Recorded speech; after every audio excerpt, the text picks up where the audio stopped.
Oh, there we go. Good evening. I'm going to call this meeting to order. It's a regular meeting of the City Council of Fort Walton Beach on Tuesday, December 12th, 2023. If you have a cell phone, if you'd please put it on vibrate or turn it off, I would appreciate that. And then if you'll all stand, please, for the invocation. Dr. Wade Humphreys from First Baptist Church is going to lead us in an invocation. And then if you'll remain standing for the Pledge of Allegiance. Thank you. Dr. Humphreys. Good evening.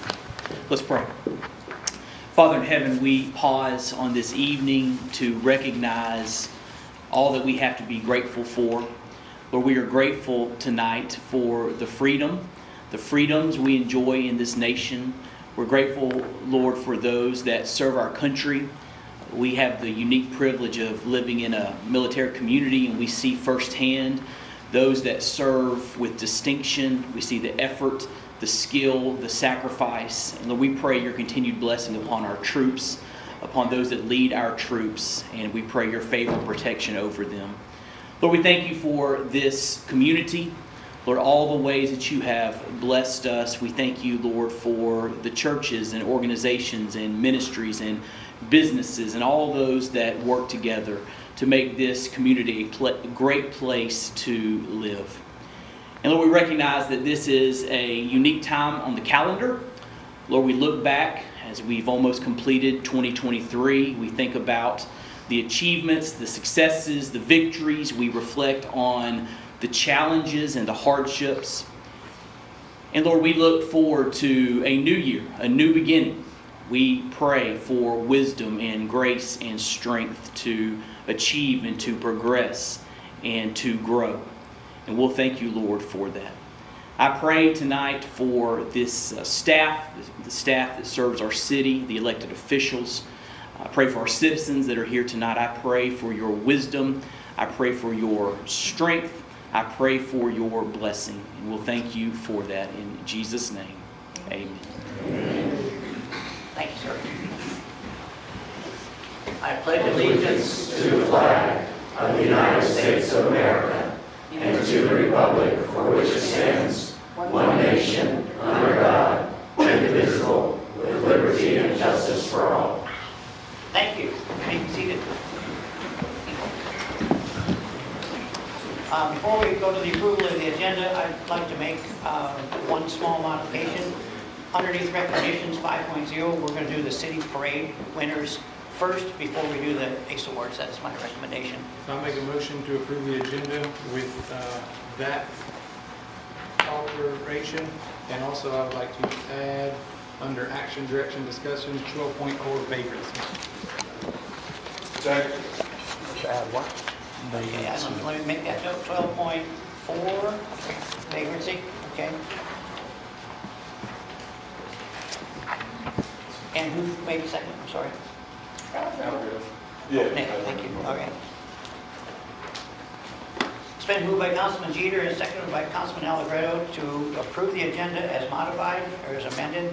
We'll do the city parade winners before we do the student award for civic excellence, and we will add item 12.4 under the action, direction, discussion section of the meeting. Any further comments? Yes, sir. Council, please vote.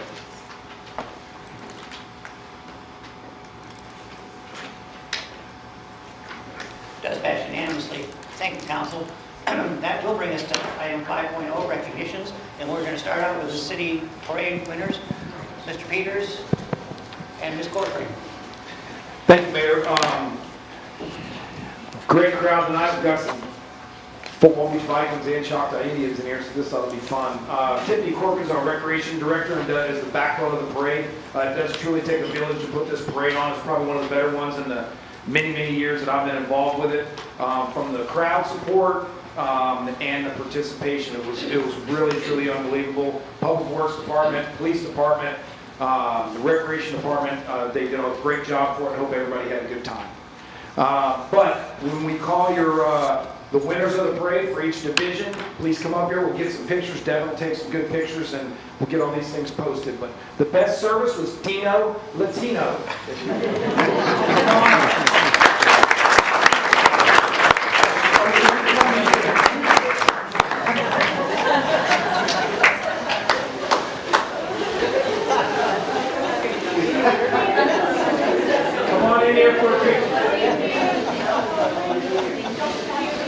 Stuff on his tail. Oh, great job. You guys get in there for a picture.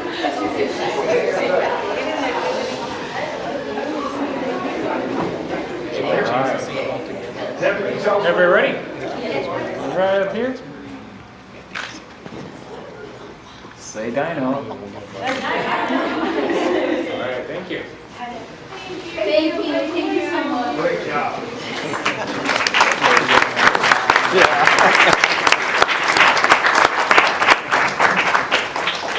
All right, moving on to best marching was Winter Middle School and Fort Walton Beach High School bands.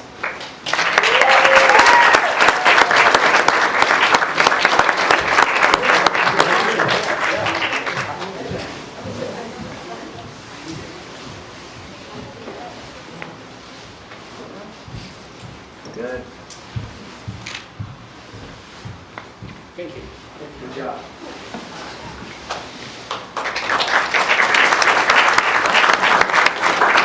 Best youth was the Choctawhatchee High School Indianettes.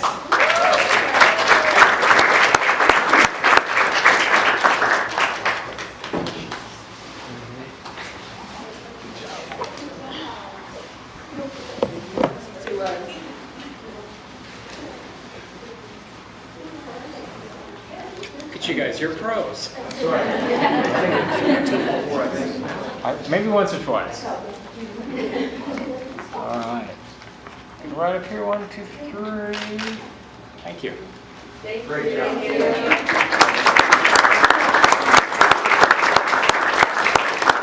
Best religious was Shoreline Church.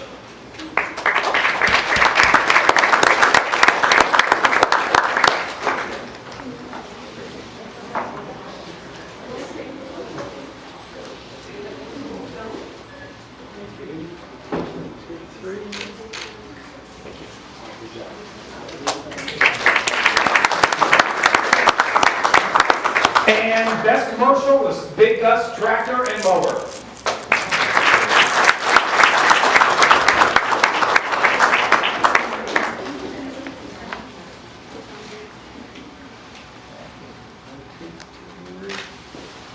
All right, thanks. All right, let's get down to the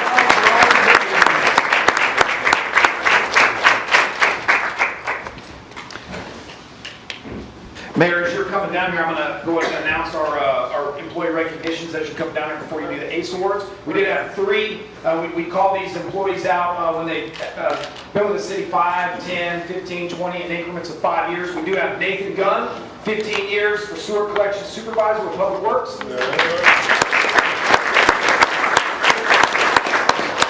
We've got Ron Polly, 10 years with golf course. And Kerry Johnson, 5 years with the police department. Kerry,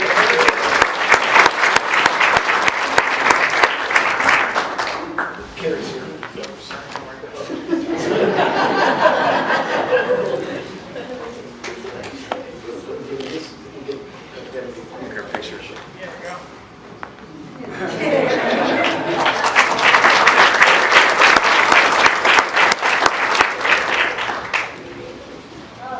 Thank you, Jeff. David, I want to give you your name tag back. I've got 3, lucky to have 3 ACE Award winners this evening. We've got Michael Orlando, Choctawhatchee High School, for the month of November. Michael.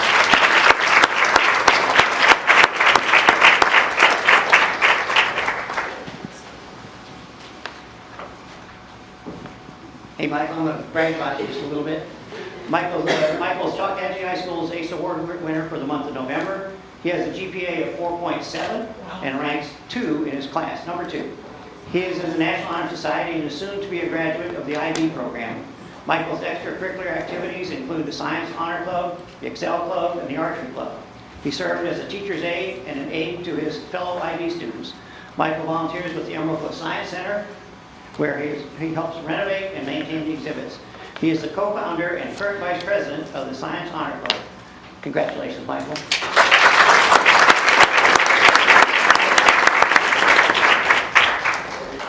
This is for you, sir. Dan would like to say a few words? What are your future plans? Well, I'm hoping to go to the University of Florida and major in biomedical engineering and hopefully become a doctor. Wow.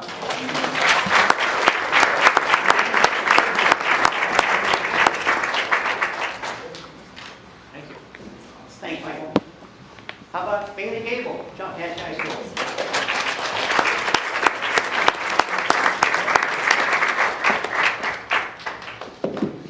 Hey, Bailey. Hi, how are you? I'm good.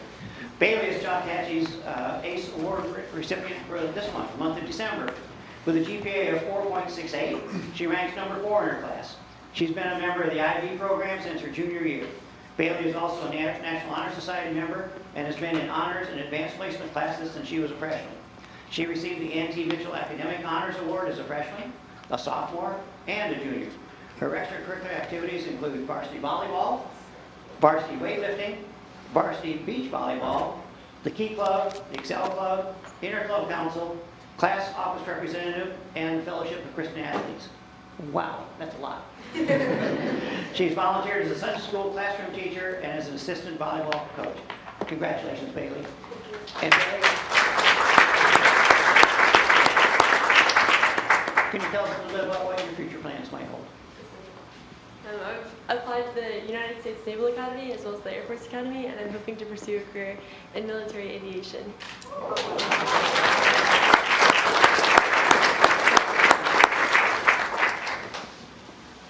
And this is for you. Thank you. And let's do the picture.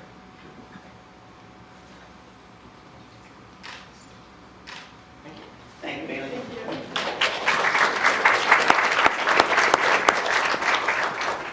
And last but not least, Maya Babel from Fort Walton Beach High School.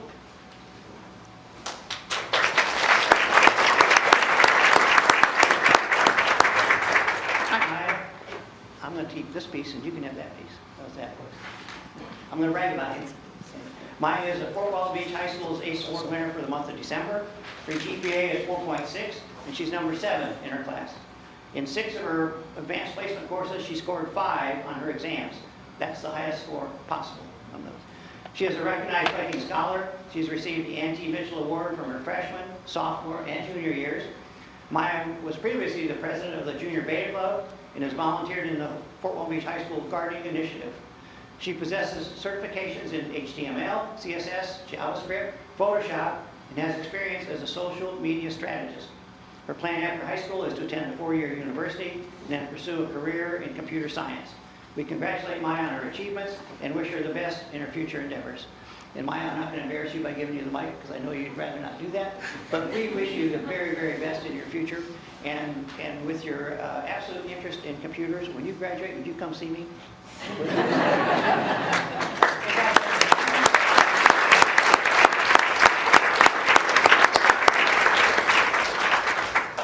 Thank you.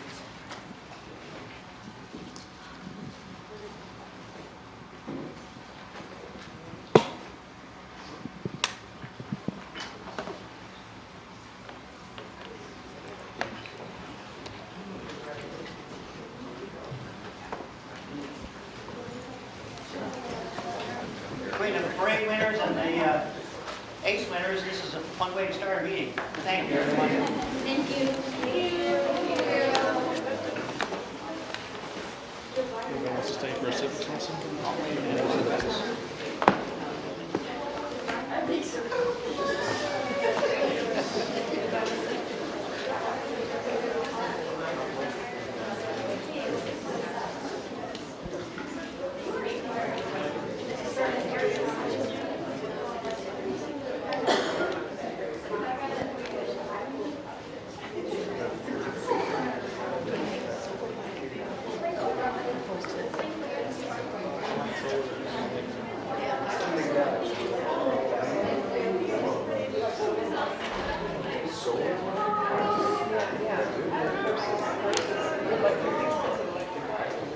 All right, that'll bring us to item 6 on the agenda, which is the consent agenda.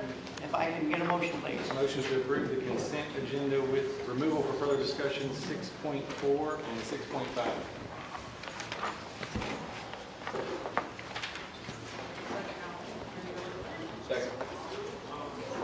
Who was the second? I'm sorry.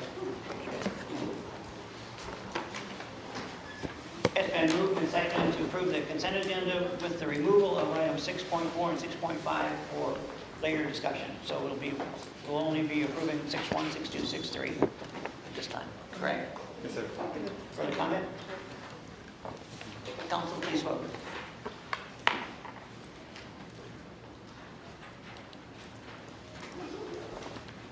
Does pass unanimously. Thank you very much. That'll bring us to item 6.4 then, that was on the consent agenda, and we're going to open that for discussion. Mr. Frissett. Good. Would you like me to present it first? Or? Yeah. Okay, sure. So this is a request authorized to waive the competitive bidding process for the library mural. I know we discussed that some in the previous meeting, in the CRA meeting. But just to summarize quickly, this mural, we're expecting it to be around $50,000 or so price range. $50,000 above is what triggers in our city purchasing policy the requirement to go through the formal purchasing competitive solicitation process. In this case, we've been working with the Cultural Arts League to kind of put together the scope of work and get some of these estimates. And what we believe is that this kind of falls outside the typical bid scope due to just the unique nature of art. It's something that if approved, our plan would be to go ahead and work with the Cultural Arts League, and this will be put out to professional mural artists as a call to artists over the next month, that we would receive those bids, then review them. The Cultural Arts League would review them. Then they would they would give all that information to city staff, where we'd review it and work on making a selection to select a mural artist to move forward with this project. As I mentioned, that price range, up to approximately $50,000 is what we're expecting. The funding for this project is actually funded through the TDD funding. This is not CRA funding or other standard funding within our budget, but it actually is through that TDC funding. We had approximately $75,000. We currently have approximately $70,000 left in that pot of money for this. With that, I'm open to any questions. Thank you. Thank you, sir. Questions? Mr. Jeter? Yeah, I definitely support it so that we don't slow this process down any further. And I don't know the way to get there. Maybe we can get some advice from council up here. I just feel like before we spend $50,000 or $70,000 of our money or TDD's money, that we have some kind of vision or oversight before we all go, ouch, we don't like that. I don't know what that plan or process is or entails. It'd just be nice to know the dates they're going to present to y'all on this day, and then it's going to come back to us. We're going to get to look at them and kind of select something. Is there going to be some kind of input from council or the community in general? Is it just Cultural Arts League, blank check? No, sir. It's not a blank check to them. The city, would have the final say on this project. Our vision on this was similar to the storm drain murals, is that the Cultural Arts League, they narrowed down, they shortlisted it, and then city staff, we reviewed it and selected those finalists. And then I know for that process, we presented them to the CRA board at a following meeting to basically show you, hey, here are the murals that have been selected for the project. In that case, that was our similar vision for this, was that, after we got them from the Cultural Arts League, then we review them, and yes, work with city staff, with city manager, we would have, that kind of final say. We're not going to write a blank check and hope for the best, for sure. Yeah, and I guess if there's no way to really get around that without dragging it out any further, I guess that's kind of what I'll do. I'll just cross my fingers and hope for the best. I'm not saying you're doing that. Sure. I'm saying I'm going to maybe have to do that if no one else is, enticed to really be involved. Mr. Allegretto? Is it possible for us to see the final three? Absolutely. And make some sort of, I don't want us to say we have the final say, because I don't believe the community should have as much input as possible, but if we have maybe like a 2-week period where the community could offer input, where we can hear from residents, et cetera, any strong opinions, any opinions of vote, and then proceed forward with that. That way, we're not stuck with one group's decision or anything like that. Yeah, absolutely. Yeah, with that time frame we've developed there, that kind of goes into beginning or end of January, beginning of February. We could definitely put a time frame of 2 weeks on there for some feedback, comments on a short list of those final things. Mr. Jeter? I would say that's great, similar to the golf cart. At least we put it out there. Right. People submitted names and people had some input. It's not just, we'll wait and see what gets painted. So I like that. Maybe we'll paint a crab on the wall. All right, and do we need a motion to, oh, yes, sir, I'm sorry. Two questions, please. First question, Mr. Walker mentioned the possibility of there being, let's say we have 5 artists and we have every one of them and you choose one window from each artist. I'm hoping that that's a possibility that could arise from all the community's input, et cetera. I feel it is, for sure. Second, is it possible, what Mr. Smith mentioned before, to expand to some of the other walls that we already have that are available now, expand this RF? Yeah, I mean, the other wall downtown we have is the backside of the museum behind where the new addition would be. I mean, that could be an alternate bid. I mean, we could add that. So we could add that one, that wall Maybe that's there. 2 more windows or something, but Would it be a bad idea? I don't know if Alicia's still here or not. Would it maybe be a better idea maybe to send a letter to all the businesses downtown to kind of blanket and hit them all and ask them if they want to participate in the program? And if we get any response back then we can directly go to them, tell them what the program is, have them sign off, and then we know what walls we do and we don't have. And if that's something that maybe we can do in like the next week or so, Yeah. would probably Yes. be best. So, we could certainly do that if we do. But if we've got a price per window, and by window I mean, you know, the art that you're having created, even though it's priced to go on this wall, Could go on perhaps something we could else. put it on, I'm sorry, we could put it on that other wall or that wall, so maybe those two could be moving simultaneously. Yeah, I like that. Mr. Walker?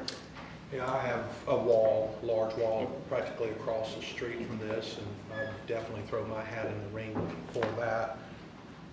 And back to the 5 windows, you know, to think that one artist is gonna come up, that's a lot. What is the distance on that library?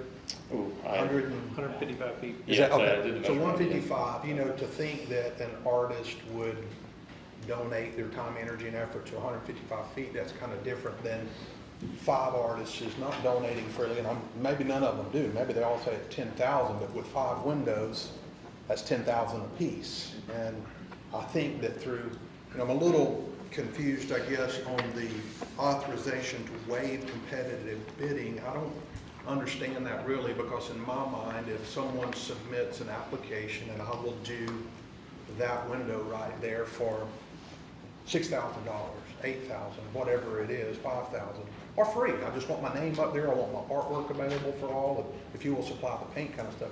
I don't want that removed from the options that artists may do. And if someone says, look, I'm $8,500 or $10,000 or $12,000 through the process you guys have in place, you'll say, you know, we've got the money, we will pick that one. But spreading that $50,000 out, not only maybe to this wall, but leaving it a remainder left over. I think you said we've got 70 left, so that would be 20. And if theoretically we take this $50,000 estimate, spread it out amongst 5 artists, and it comes in at $30,000, we've now got 40,000 left to do additional walls. I'll donate my front of my back, the side rather.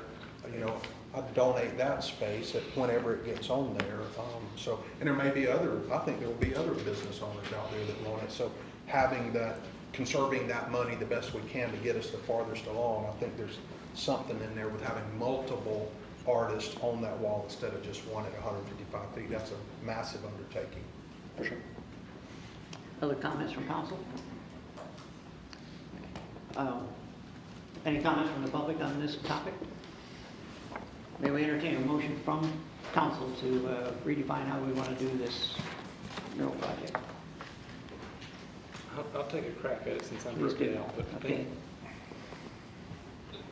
to make a motion to speed the process up, we'll go with staff's recommendation to bypass a policy and allow the Fort Walton Beach Cultural Arts League to solicit bids for the building broken down per window, since that's the feeling that everybody I think is trying to get towards here, broken down per window with review at a future meeting prior to any award. In other words, we get to see all 20 that were submitted in their windows, and like other council members are saying, we could possibly say, that doesn't fit here, but we got another wall for you, and there could be more than maybe 4 awards. There could be 6 awards because we have 6 walls. Is that kind of what we're trying to accomplish there? Sounds good. Is there a second? Second. Is that David? Second. All right, the motion is to go with staff's recommendation, broken down by window, with review by council prior to any award. Further comment? So doing it this way, I don't get my Crystal River look, but we're gonna go with it. Further comment? Yeah, I think as we launch this, it's important to have that extra oversight. I got a lot of trust and faith in the Cultural Arts League, but as we launch this culture, with this new product and this new design, because if it doesn't go well, we'll hear about it as a representative, and if it goes great, we'll hear about it. And I'm confident it's going to go great. But thank you, Mr. Jeter and Mr. Allegretto, for adding those additions to make sure we review it before final. So thank you. Mayor, Yes, sir. I've heard a lot of people use the term window tonight and earlier in the other meeting. When we're saying that, we're referring to just a portion of the wall, correct?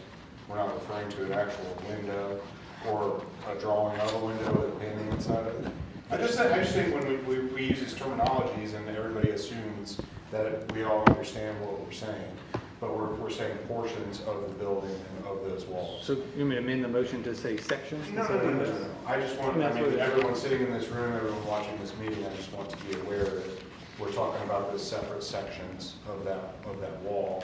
And it could be all one together, it could be all separate windows or sections of the wall, correct? Mm-hmm. Okay. You're right, yeah. Good deal. That's all I wanted to clarify. Thank you. Further questions from council? Council, please vote.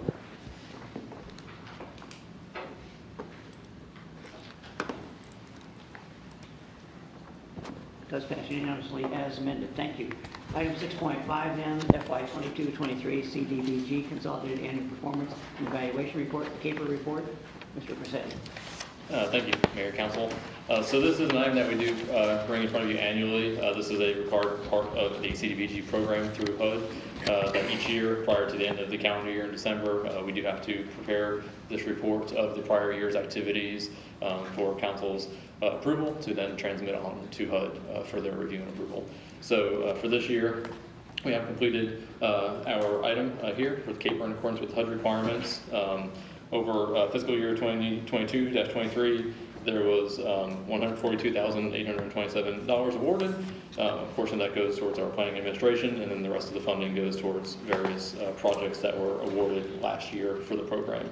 So in this report, what we do is we summarize all of the projects that were awarded and had funds spent, expended, and reimbursed over this last year. So it could be, in this case, there's always some projects that were awarded this past year that had funds expended, but there's also some projects that maybe were from the year before last or you know, two or more years back that are still trying to finish out and close out some projects. So in this report, what we have here is that we had projects for the Boys and Girls Club, the Emerald Coast, the Mental Health Association, as well as our nuisance abatement and rehabilitation program that had some funding that was allocated and spent in this past year. There was also some of that prior year's COVID funding that was awarded out towards our planning admin, as well as a few projects and activities from 90 Works, Bridgeway and Bridgeway Center, as well as the House of Deliverance Church of God and Striving for Perfection Ministries. Then looking at some of our prior years also, we had some funding from the Homeless and Housing Alliance, the Shoe Foundation, and One Hopeful Place, as well as some additional nuisance abatement and rehabilitation funding that was also spent out in this past year. So it does have a table showing a breakdown of the prior year's funding, because that's kind of the meat of what this report is, but then those other projects were just ongoing over the last 2 or so years to really be closed out and cleaned out. With that, we are just respectfully requesting the City Council's approval of the fiscal year 22-23 CDBG Consolidated Annual Performance and Evaluation Report. Thank you. Thank you, sir. Mr. Jeter. Okay. As far as with the CDBG going forward, is there any way to utilize some of these funds more directly with the city? By that, is there a way to direct these funds in the future to go towards workforce housing, for example? There's a lot of folks here today to talk about. Is that something, a direction that we could give staff? We could. There's a lot of, I'll say, rules or boundaries with CDBG for what you can do. There's some caps for public facilities. There's 20% that goes towards planning and admin, off that top number. So when we're looking at it, the amount does vary each year. In the spring, we do receive our the actual funding allocation amount from HUD, usually in that March, April, May timeframe. So we can usually expect around $110,000 to $120,000 in funding that can be put out to the community. We can definitely put it towards housing, that amount that we have. It does have to go towards targeted, some of those rules are it has to go towards targeted individuals, so it's either based on income levels, that they fall under income caps, they are elderly, seniors that fall into those age ranges, or children.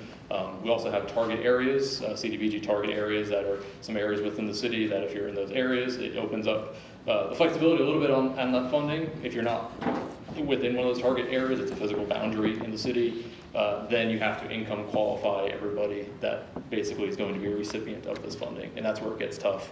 And our target areas are not in some of the areas that you would think would be target areas for those kind of low income and in some of those services or qualifying areas. So in most of our cases, we actually wind up having income qualify every individual that receives this funding, which just adds another layer of challenge to the program.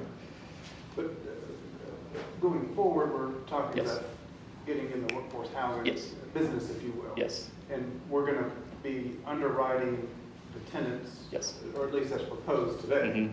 It's just Yeah, a we can- proposal from staff, but Yes. that's what we're discussing today. Yes. So as I look at although it seems to be going to good projects, I guess the question for you and everyone here is perhaps we could more directly control the funds, these funds that is, to where we could have individuals who are in need of workforce housing within the city, and we could meet with them, receive their applications, and allow them to receive assistance for that housing. Is it, Yes. could we work that within this program? Absolutely, yes.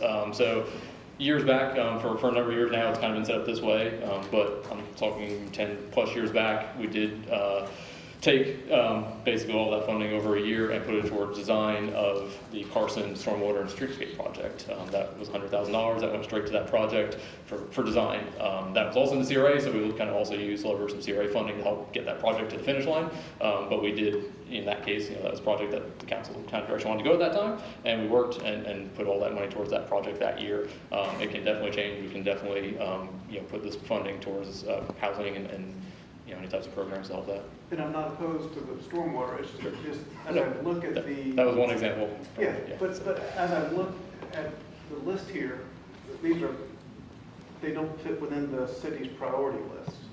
And I believe stormwater is one as well, so I'm not saying that it has to be workforce, but maybe we can become more active with this budget as a year. This may be for the next budget year, but nonetheless, I'd like to see us more involved so that we can help direct the funds that we receive that we're employed to direct to our list of items we deem appropriate. Absolutely, and this process, we talked about budget year and timing, the process kicks off in the spring. We get that allocation amount from HUD sometime in the spring, and then we work through the spring into the summer, either for June or August approvals with you all as far as that budget goes. So, it kind of does mirror some of the timeframes for our budget process as well. Mr. Jeter. I support Councilmember Meade 100%. He took some of the words out of my mouth. Can we direct this in other places? The nuisance abatement rehabilitation program, some housing, the Shoe Foundation, and some other stuff. For example, the Homeless and Housing Alliance. I know we've already talked about this. We did. It was already on there. But they pretty much told us we don't want the city of Fort Walton Beach on our board, so we don't need to give them any more money. Sure. We just need to know that going forward the next year for sure. I know it's already on here. From fiscal year 21-22, of the 22,000 allocated to the HHA, it says only 5,108 has been spent. So where does that fall or go, or? It's still it's HUD funding, so it's restricted to program use. Does it ever fall off though? Can we ever do anything else with it?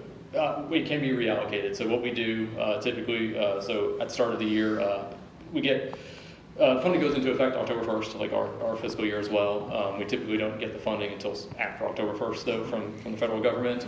Once we receive that funding, could be later October, even into November, we sign memorandum agreements with each subrecipient with specific terms. Could be 6 months, could be 12 months, that they should spend this funding, and if they don't, they risk losing the funding. If they don't spend the funding, like in their case, and we've done it with a few other organizations over the years, is that if they're not spending funding, we start more aggressively contacting them and saying, hey, look, you're going to use it, we'll lose it here. Could we pull that today, is what you're saying? Excuse me? Could we pull that today?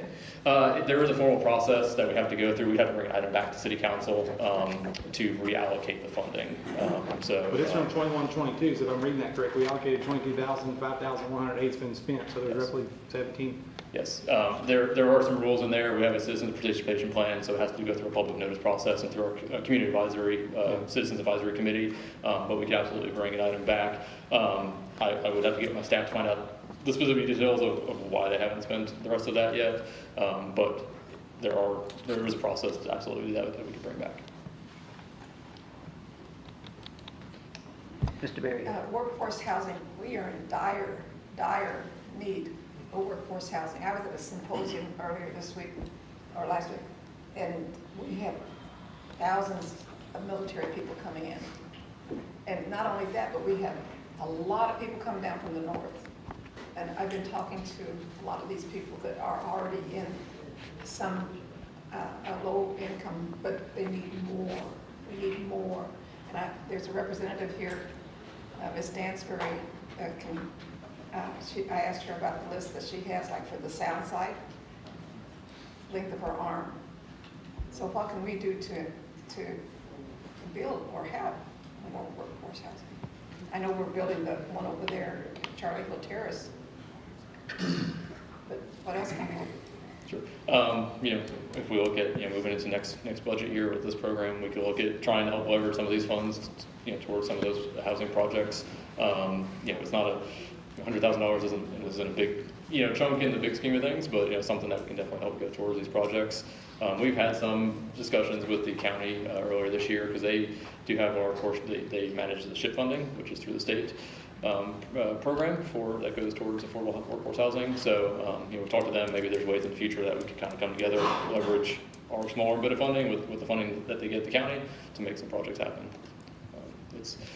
I can't give you one specific, here's what we can do to solve the problem, but there's definitely a lot of ways we can go about addressing I'm just giving you a heads up. For sure. Yeah. Other comments from council?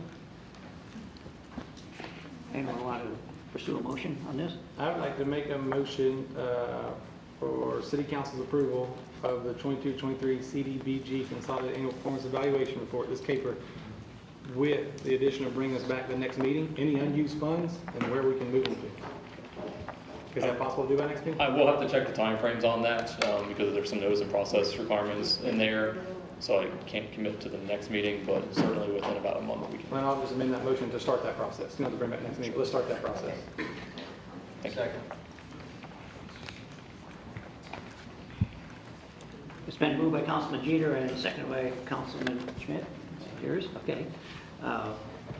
To approve the FY 22-23 Community Development Block Grant Program, the CAPER, with the addition of bringing back to us at a future date the unused funds that they could be reallocated. Yes, sir. Okay, agreed? Yes, sir. But Stuart, I also appreciate Councilman Reed's vision moving forward with this, gearing it more specific towards that workforce housing environment. Thank you. Council, please vote.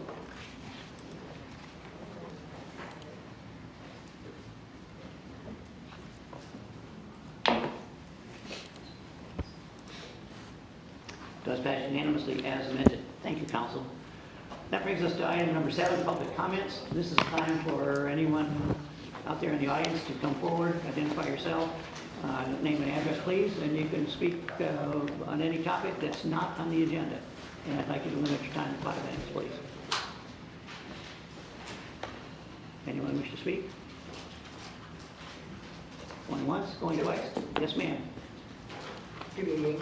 I just wanted to clarify, that is just what you can speak on what's not on the agenda. What's not on the agenda? Yes, ma'am. Okay. Thank you. Right, that brings us to item number 8, resolutions.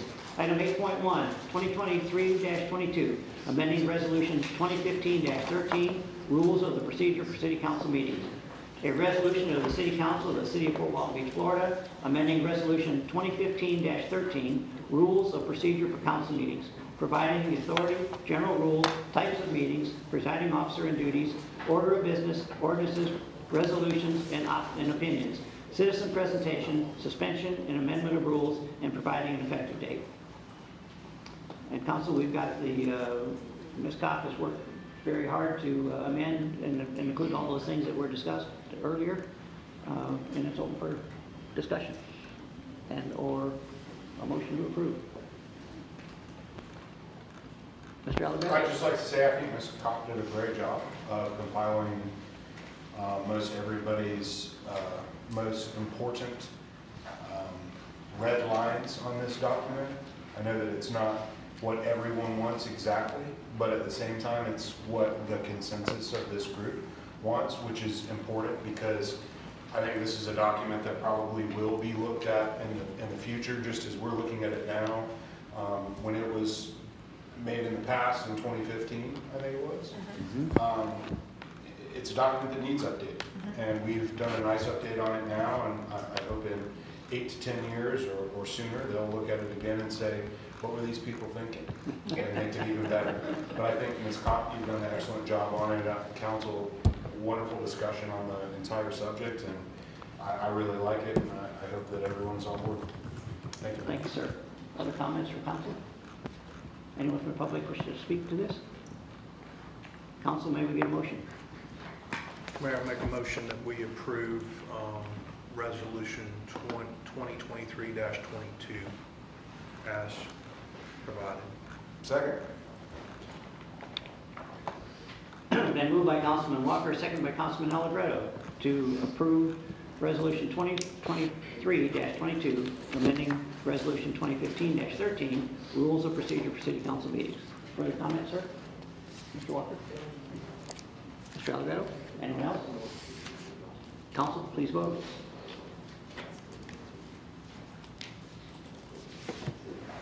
Does pass unanimously.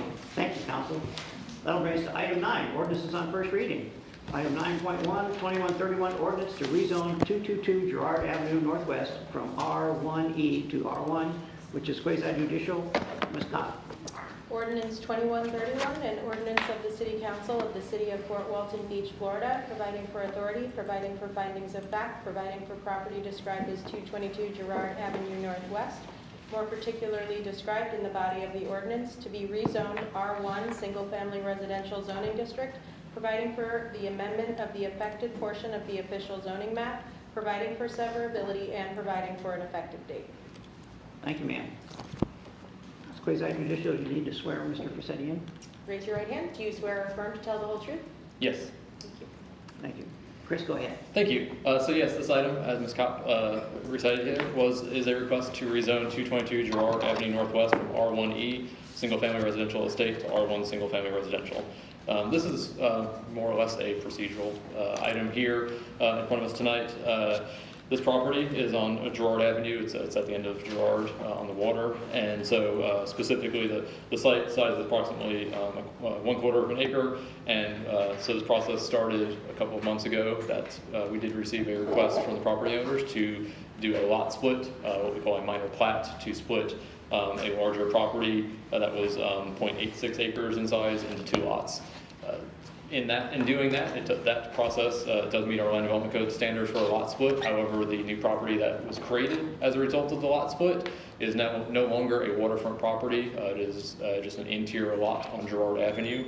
And in our code, the R1E zoning is used exclusively for those waterfront single-family properties in the city. There are some larger lot size dimensions and just some differences within the development standards for R1E lots that is why they're pointed towards those waterfront properties. So in this case, now that this new lot that's been requested to be split out is just an interior single-family lot, this was kind of the next step in the process, was to go ahead and bring it through for rezoning.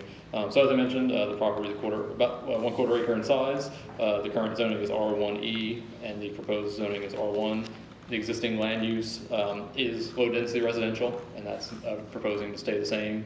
And so staff, we did our analysis in accordance with the Land Development Code standards in Chapter 2, and staff does find that it meets all of the criteria and is consistent with the Comprehensive Plan and Land Development Code for this requested rezoning. This item did go to the LPA at their last meeting, and the LPA did recommend approval of this proposed rezoning. So with that, staff does respectfully recommend the City Council's adoption of ordinance number 2131 to rezone 222 Girard Avenue Northwest from R1E Residential Single Family Estate to R1 Residential Single Family Zoning District. Thank you. Thank you, sir. Any questions from council for Mr. Pursetti? Sure, I was just curious. I mean, the neighbors were notified of this change, no objections filed? Correct, yes, no sir, no objection filed. We do mail out to all properties within 300 feet. There's also a sign posting and also a newspaper ad that is published for these requests. Mr. Berry. R1, single family residential. You know where I'm coming from? Yes, ma'am. Yeah, we can, it can be turned into an Airbnb, it'd be a rental. That's correct. So we have no rights. Well, I have to say it. The state's taking our rights away. Hello, home rule. That's all I got to say. Anyone else from council have a comment, question? Anyone from the public wish to comment on this? Council, may we get a motion? So moved. Been moved by Councilman Allegretto, seconded by Councilman Meade to approve ordinance 2131 to rezone 222 Girard Avenue Northwest from R1E to R1. Further comment? No, sir. Further comment? Council, please vote. Does pass unanimously. Thank you, council. Brings us to item 10, item 10.1, 2130 ordinance amending the firefighters retirement fund. Ms. Cobb. Okay, this is ordinance 2130, an ordinance of the City Council of the City of Fort Walton Beach, Florida, amending the City of Fort Walton Beach Municipal Firefighters Pension Trust Fund, amending section 2.06.03C Board of Trustees, repealing all ordinances in conflict herewith and providing an effective date, and this is second reading. Thank you, ma'am. I don't see. Yeah, Chief Morgan's not here tonight. I mean, this is the second reading. There's been no changes. Okay. It's really moving it from 2 years to 4 years. Thank you, Mr. Peters. Any questions from council for Mr. Peters? Anyone from the comment? I thought anyone from the audience wish to comment on this? Council, may we get a motion?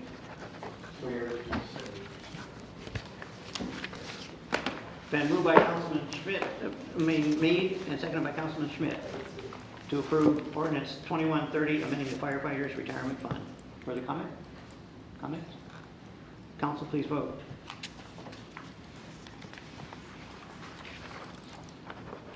Does pass unanimously. Thank you, council. That'll bring us to item 11, appointments. Firefighters Retirement Fund Board appointments. Ms. Mark. Thank you, Mayor.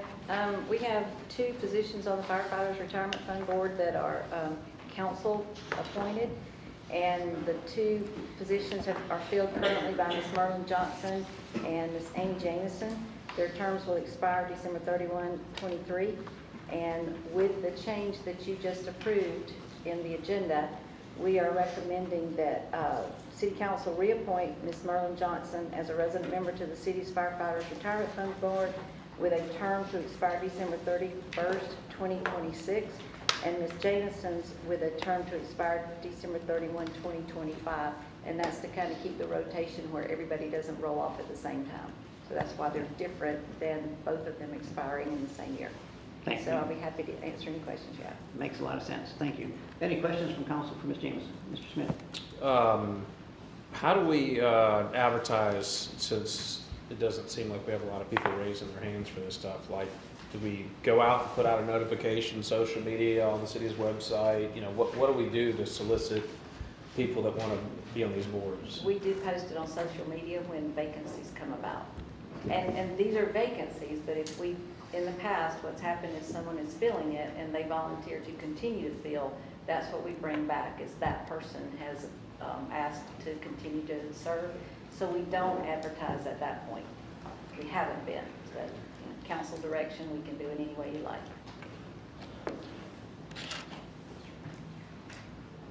I mean, my personal opinion is I think it's best to advertise every single time. But I guess that's a different issue than we're talking about right now, so.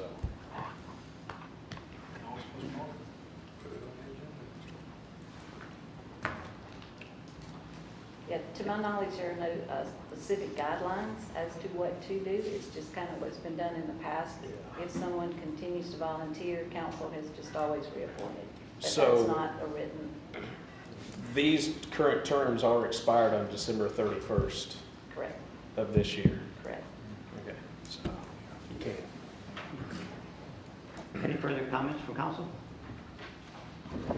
Anyone from the public wish to speak? Council, may we get a motion?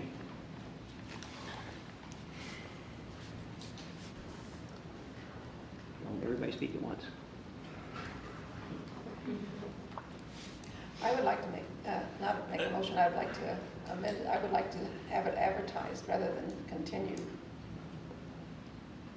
Well, we can do that in the future, but before we have another meeting, these will have expired. Can I ask one more question? Do we have the ability to appoint them until we can advertise, see who wants, like maybe extend them another 6 months or something like that until we can go through a process to where we advertise and see who wants to be part of these boards? I would assume so. You know, the statutes and the ordinances say you'll appoint them for that, like, now 4-year term. But like, because we're not appointing for 4 years because of the rotation issue, we're not doing the 4 years. So I guess the council says to appoint them for a period, or in reality, probably could wait until the January meeting, because there may not even be a meeting of the firefighters board until after that. Yeah, they're not like on a regular basis. So They're we about don't have to quarterly. have someone sat by December 31st. No, We sir. could hold it and Yes, sir. run an ad from now until January, see who does, and then in February, bring it up on an agenda and appoint them. Right. All right, then I'll make a motion to postpone 11.1 firefighters retirement fund board appointments. Been moved by Councilman Smith, second by Councilman Jeter, to postpone the firefighters retirement fund board appointments until a later date. And advertise, is that what you're? I figured that would have to be in a second You can do it motion. together if you want. Okay, I'll do it together, and advertise for the board to fill prior to, I guess, the next meeting of the firefighters board, pension board, retirement fund board. Second, still good? Second. We've been moved by Councilman Smith and second by Councilman Jeter to postpone the appointment firefighters retirement fund board appointments until a later date, basically. Further comment? Comment? Council, please vote.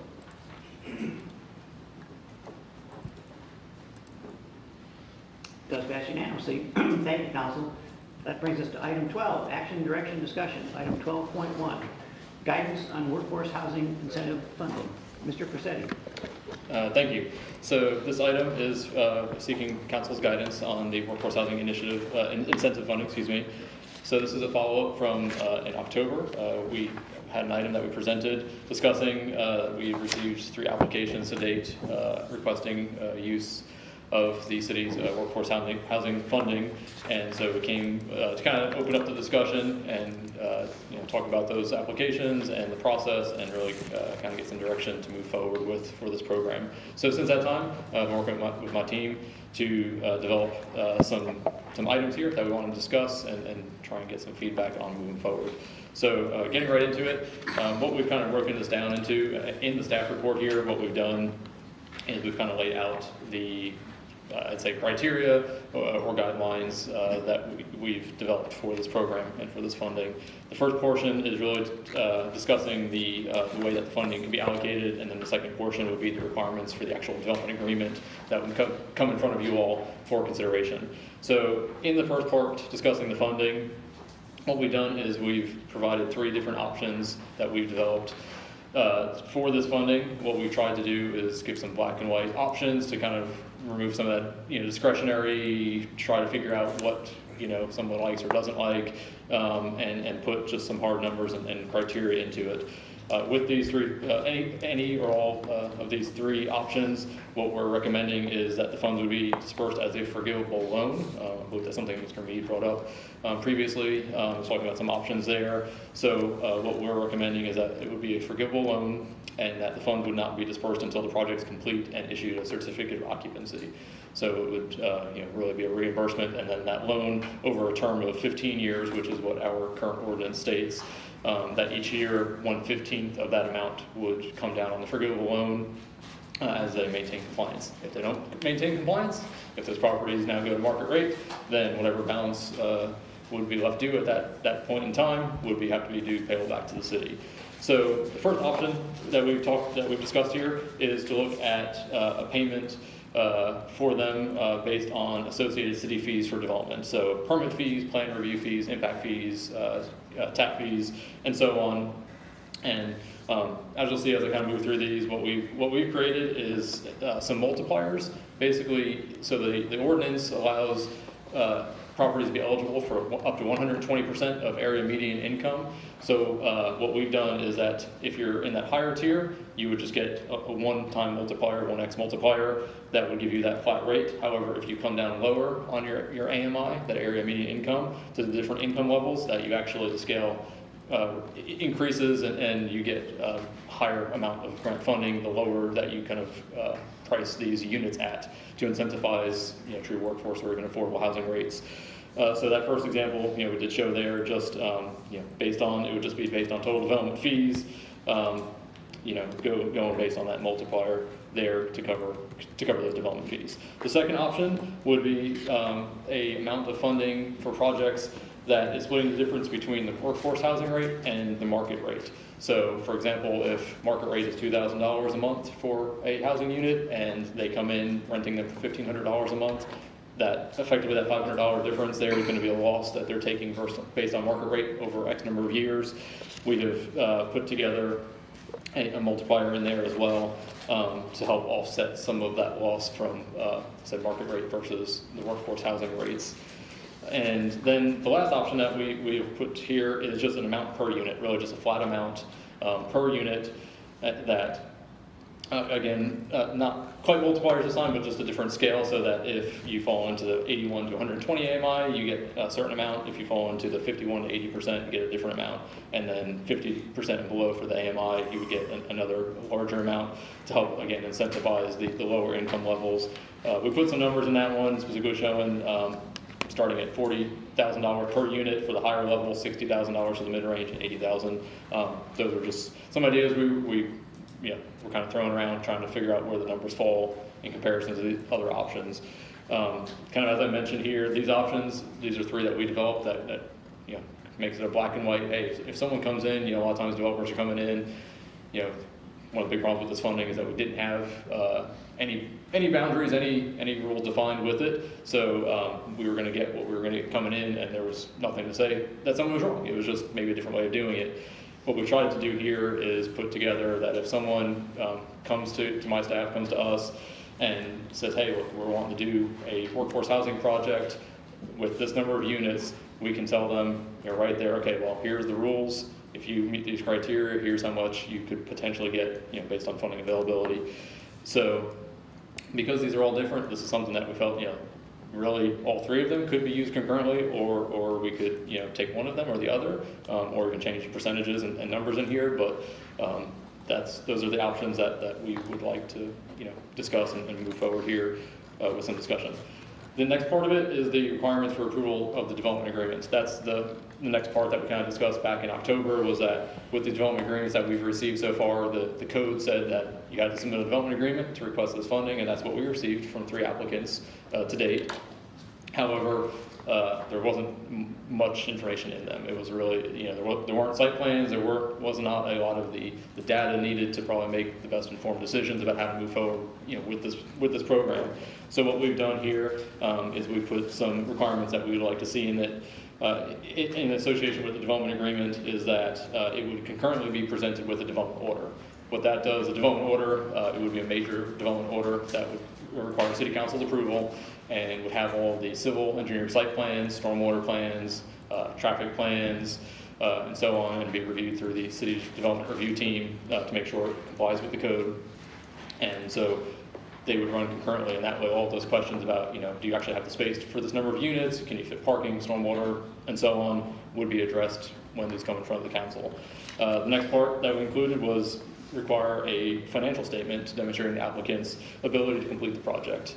This is some previous experience with development agreements. Question that comes up is, really, can you even do it? And so what we kind of envisioned in here was just a statement it could be from a lender, whoever their lender is, saying, here, there, we're gonna loan to them for this project with these terms, and something that helps give some reassurance to staff before we take them, and then to the council as well when we bring it forward. The next item was discussing that 15 years. I mentioned the forgivable loan. We have some language that we put together here talking about that the owner shall execute and deliver to the city for recordation in the public records a form approved by the city attorney, basically either deed restrictions or other covenants or restrictions ensuring compliance with this requirement. I had spoken with Mr. Mead on some ideas there, and there's some standard language from the Florida Housing and Finance Coalition, as well as some others that we can use and kind of tailor to this program. And then lastly, in those development agreement requirements, it was requiring a project schedule of the applicant to show us, here's terms that, by such and such date, maybe a building permit is submitted for or obtained, project completion, start dates, completion dates, and that way there's another step that we can hold them to, that even if, hypothetically, they go through this process, they get approved, but now 6 months or 12 months or 18 months, if, for a larger project takes to get going, if they're not meeting those deadlines, it's something that we can hold their feet to the fire and say, hey, you're coming up to those deadlines. If you don't meet it, we'll be back in front of the city council here discussing where we go next. Are they going to lose their funding, or are they going to try and ask for an extension, those types of things. And then next kind of step in this whole process we discussed some was compliance monitoring. We do some of that with our CDBG program and some of these timeliness issues. What we've put together here is using the Florida Housing and Finance Coalition has income level charts that are standard charts that are used across the board, across the state by county, and using their income and rent limits annually, we put by January 15th each year, each subrecipient would have to submit documents required for compliance to make sure that they're meeting those income limits, to keep that funding that they received. So, with that, there's some options here, but we want to try and get some direction. This program, this funding was approved back last year via resolution to move some funding into this. So we just want to discuss and see, is this how we want to move and use it going forward, or how we go forward. I know some of the applicants are here as well, but some of the applications that we've received to continue to be involved in this process. But with that, staff does respectfully recommend the City Council direction on how to proceed with these funds. Thank you. Thank you, Mr. Paccetti. Questions from council for Mr. Paccetti? Seeing none? Sorry. Okay, Mr. Walker, go ahead. Where did the money come from originally to fund this 125? Sure. It was unrestricted fund balance. It was money that was sitting out there that was not restricted. And a prior city councilman, I believe at the time, brought up the idea of just allocating that unrestricted funds into a workforce housing program. Unrestricted, is that the same as the general fund? Yes. Yes, it's the unrestricted general fund balance. And right now it's restricted, but it's actually called committed funds because council gave direction on how to use it. Okay, gotcha. Yeah, they put it over there in that. I just, it's a big topic. It's hard to deal with for me. Some philosophical differences about government giving out other people's money to other people. So that money came from taxpayers, and some of who are sitting at home tonight, and it's hard to make the ends meet. And we're talking about giving it to someone else, and we're calling it workforce housing, affordable housing, or whatever else. So, I don't know who all sitting out there, but in the for what it's worth category, and I've done this before up here, I'd like to see that money that's left over in the balance that came from taxpayers returned to taxpayers in the form of the general fund and the reduction of the budget, but that's my thoughts on it. So, Questions for Mr. Frasetti from council? Anyone from the public wish to speak on this tonight?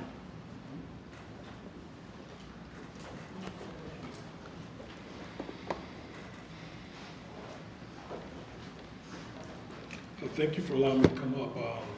I'm Barry Gray, 217 Vernon Avenue. I've been spending funding for like the last 10 years researching housing. I'm one of the founders for Opportunity Place.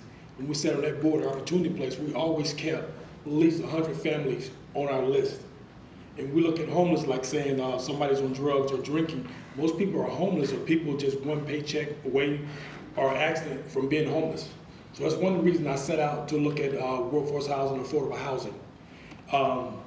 Years ago, I went down to Orlando, visited their communities. I went to Tampa to visit communities. I looked at different ways. There are different ways that you can do workforce housing. I listen to Chris talk tonight, give you one saying a reimbursement fee. I did workforce housing, community, what's called rental development program with a local government.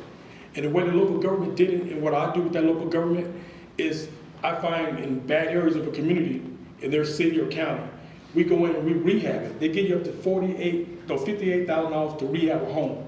But we're required every year to do an annual report to that local government saying where we at. We have to submit to that local government how much that person making, even that person's bank account statement to prove all evidence that person meeting requirements. And that's done to that local government. That local government then files on the report, basically is in the courthouse, a lien on that property that we can't sell or do anything with it for 15 years. So when I set out to work with the county, the city of Fort Walton Beach, it's like I look at things as sports. What I'm looking at right now is I came back here when the last board was in to work with the city on workforce housing, to speak on workforce housing, to develop it. So the first project I came to the city with was an apartment complex that came for sale on Lovejoy. It was butted up against city property. And I came to the city to ask about, hey, let's purchase that property, make it basically workforce housing. I was told you couldn't do it. But when you go back and look at the plan, it says rehabs. So what I'm looking at is like, I'm in a football game and at halftime, all the rules are changing. You know, so I look at things as sports. So I've been working with the city now since July. When I came in July to do a workforce housing, I went through the community, looked at the bad areas. Again, the CRA district with the high crime area. What can we do with the city to help develop community projects to make it better? And I looked at again, is how can I take taxpayer dollars, community dollars, and reimburse the community where it'll benefit the people, taxpayers. Because most people that live on Mooney Road, down on Brooks Bridge, they don't need workforce housing. But it's their money, we take it. So how can I help the city taking their money and put it back? Because if I build a project, the taxes are going back to the citizens. But what I look at, when I met with the city, I looked at a reimbursement where I'll buy a piece of property, I'm gonna put some money in the game. I put money in the game. I've cleared the land. I'm doing soil sampling. I got a process doing a blueprint. So I put money in the game. So once you create what's called a development agreement, from my understanding, once you approve by city council, and once a development agreement is signed by the lawyer reviewing the sign, then they can give you a disbursement or give you a certain amount of your money. I mean, my project gonna be done with the funds or without the funds. But local groups and small developers, you need funds. So why would I go, a developer, build an apartment complex that right now, a friend of mine, my developer who's building for me just built an apartment complex by Fort Beach High School. He's getting $1,800 a month rent right now. Okay, why would I build a development with my money, then turn around and say, City of Fort Walton, I'm gonna make these affordable for $1,100 a month. Why? When I can rent it $1,800. You ain't got nothing in the game. So if you're gonna put something in the game, give some money up front. One of the projects I'm doing with the local government is what they did in disbursement. I went to the contractor. They gave us 25% up front. Once we got the foundation in, they gave us a 50%. Every phase of it, and once we did the occupancy certificate, they gave us a whole 100%. Again, I don't know about, I can't speak on anybody else's project. Again, you can't change the rules at halftime. Because, I mean, you can pull the record. I think I sent you guys emails today. I paid my development order to the city, which is $2,500. You got it, my money. So I paid what I need to pay. I followed all the rules, but the rules are changing. So my recommendation to the city council is they gave different scenarios or 3 how you do it. It should be 3 scenarios done is how do you receive that money? But how can you get it? You can get it all in advance. That's up to you guys. Or you can get it in disbursements. But when you tell a developer, you can't get it all until the project's finished, if I got to use my money, what am I making them affordable for? I sat out on Carson Drive to buy land on Carson Drive, a high crime area, to make it affordable. I met with my banks today. You know what the banker told me? If you're going to spend all that money, why are you going to make it affordable? So, you know, I mean, I'm asking the board to look at that and look at it and review it. Because, I mean, I'm not getting up here just talking. I study workforce housing. I've been to other cities. I've been to Pensacola. I've drove to, again, Atlanta, different places. I've sat down, I've talked to Florida Housing Finance when they mentioned Florida Housing Finance. And the problem that I have with Florida Housing Finance and the companies like that, you got to be bonded. You got to be a big company. You got to be building 100 units. What I'm trying to do is change our city by taking lot by lot and redeveloping them. So you got to give us the opportunity to do that, to look at different ways you can fund these projects. Thank you. Thank you, Mr. Gray. Anyone else wish to speak on this? Good evening, Terrence Bolger, pastor at Greater Peace Baptist Church here in Fort Walton Beach. And I got a couple of points to raise before you all tonight to consider.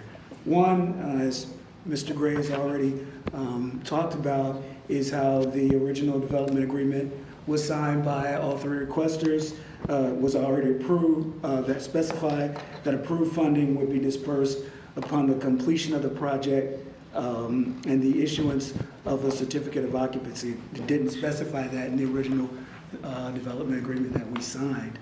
And again, we've already paid our monies in. We've got skin in the game, and based on our presentation, our recommendation, how we want to proceed, we would be doing more than the 30% required. I think it averaged at 46.6% of our units being earmarked for workforce housing.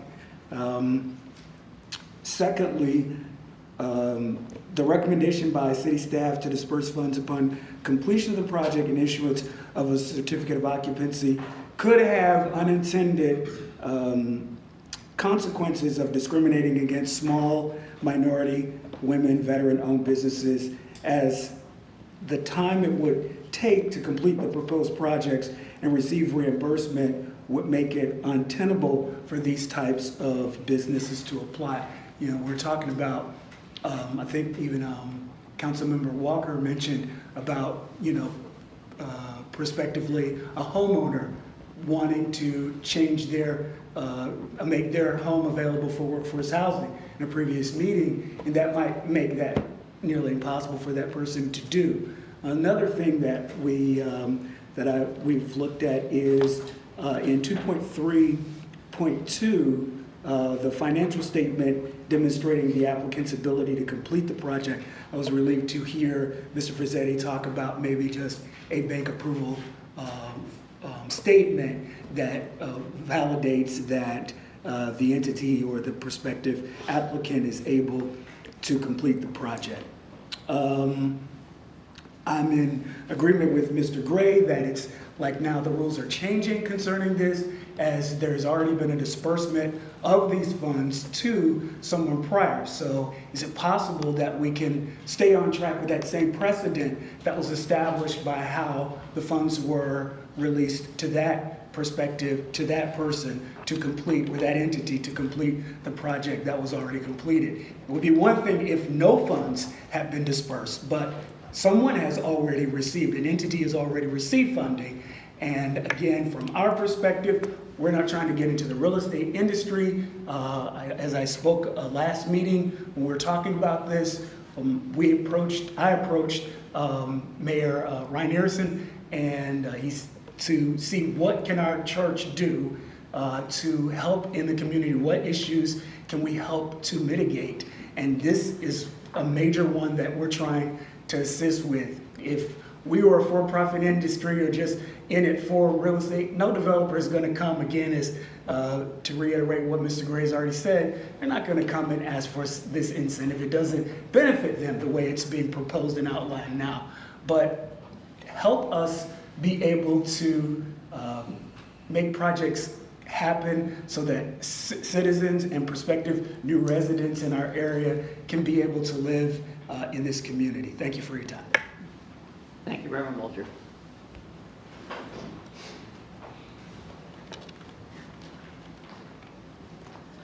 Good evening, Mr. Mayor, members of the council. Jorge Aguirre, 42 Partners. I work with the Fort Walton Beach Housing Authority and a nonprofit organization called Tulsa Economic Development Corporation. We're working on the redevelopment of the Charlie Hill Terrace property. Our team has reviewed the proposal that staff put together. It is very detailed.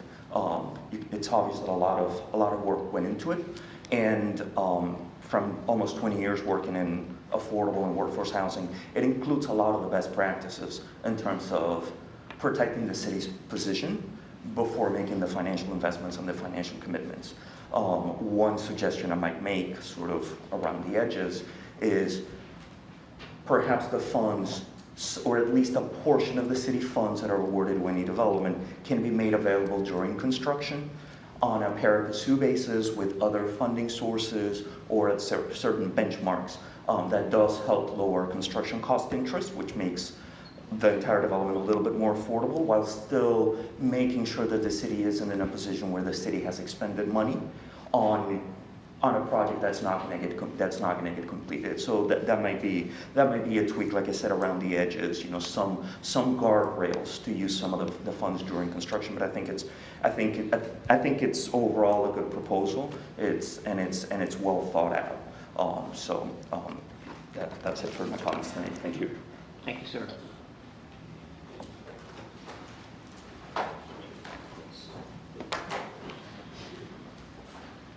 Good evening, Mayor Ron Nielsen, councilmen, councilwomen, Debbie Raleigh-Rawnax, 207 Combs Manor Court. I would like to commend, the three projects that were submitted on behalf of the affordable housing and workforce housing. Those folks that really know me and how I feel about speaking on behalf of affordable housing and workforce housing, that's very near and dear to my heart. And on the other hand, I also advocate on behalf of small businesses, local small businesses. Because to me, for a city to thrive, you have to come together as a community. You look at your small businesses, you get behind your small businesses, you support them. Most small businesses don't have the fundings that larger businesses have. But if you find a community where they get behind their local small businesses and make sure that they are thriving, the outcome is going to be a successful economic outcome for the city of Fort Walton Beach. You have the church that wants to be a part of it. They want to take time and give back to the community in which they live, play, and work. The same thing you have on behalf of Mr. Gray's project.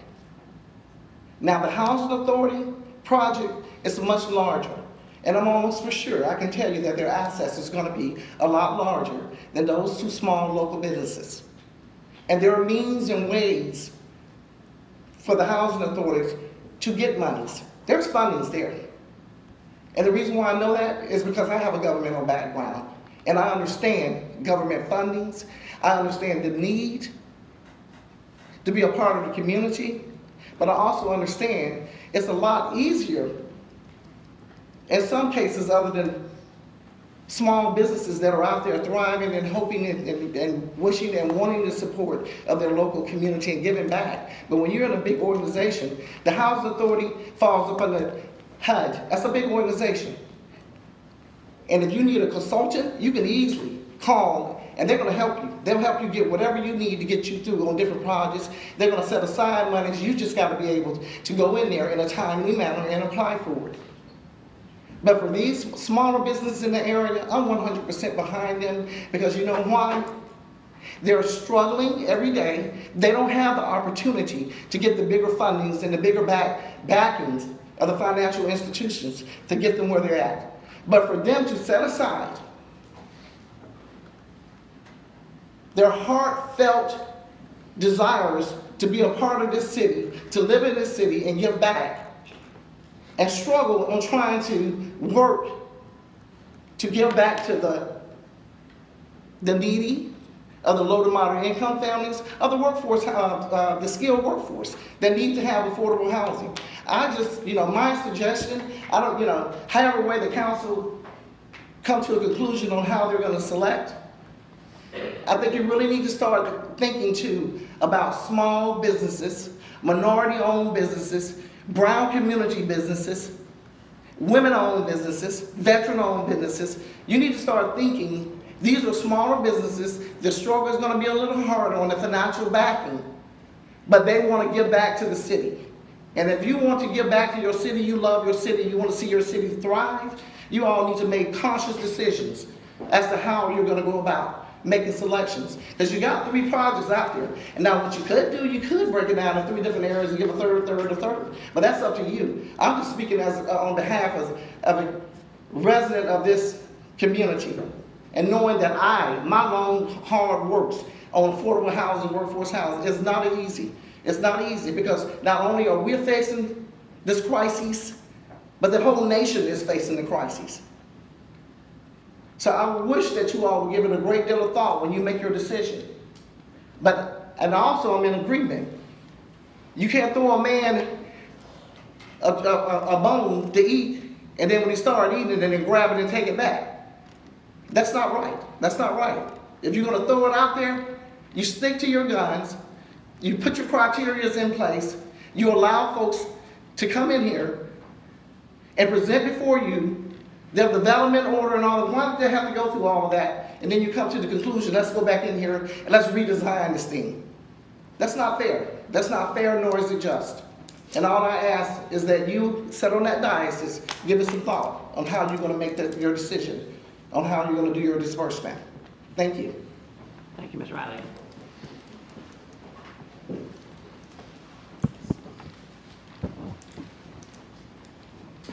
Good evening, Council. Gail Stansberry, 27 Romerwood Drive. I am the director for the Housing Authority. But I do want to clear this up. As far as HUD funding, Housing and Urban Development, I cannot use their funds to do developments. And half of you were not on the council when I was doing Sound 5. So I had to actually come and meet with you guys to even get that started, because you cannot use any of those dollars. You have to go out and compete. You have to go out and get those dollars. And I also want to let you know, yeah, we have a development team that we go out and get and to bring in more. That's what we do. Housing Authority, we serve the low to the very low people. So what we are trying to do, I'm not going to get one more dime in my paycheck, whether I build 100 units or 500 units or no units. What we're just trying to do is to serve as many working families, affordable housing in this city as we possibly can. I'm not against anybody that wants to bring workforce housing here. But I do want to say to you is that because I do have some of the resources that I went out and worked to get these resources shouldn't be held against me.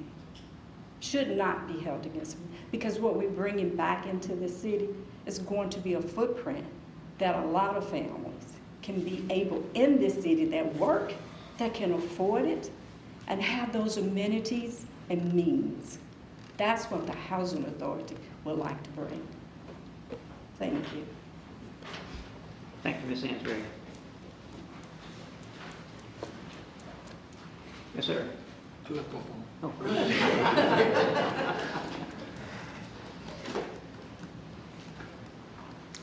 Good evening, Mayor, Council. It's my first council meeting. I'm a investor in the Fort Walton Beach area. I lived in Niceville for a couple years on active duty, so I'm not currently in the area. But I just wanted to double tap a couple things that were said. I really appreciated the idea of using this workforce housing in the construction period, especially in these times of high interest rates for investors. I think that could provide a lot more bang for the council's buck when it comes to how much an initial investment saves that developer in the long run. And then the other thing I wanted to bring up was there are going to be more than the 3 housing projects on the books that are going to be submitted for approval. I'm submitting the plans for my development in the community redevelopment area here pretty soon, and I anticipate that there are going to be more developments that are waiting on your council's decision today. So just in my mind, it'd be better to account for more than just the 3 that are available. The last thing I wanted to mention was Councilman Walker, your point about taking taxes from working class families and putting them towards specific families. In my mind, I think the role of the government can be boiled down to 2 specific functions: providing security and providing infrastructure for private enterprise. I don't think that there's any more efficient way to build enterprise in an area than to provide developers in the private sector the opportunity to build in areas that are underdeveloped. So I think that this is a fantastic fund that will allow the community of Fort Walton Beach to improve its underdeveloped areas. Thank you. Can I have your name, please? William Rittenhouse. Thank you. Thanks.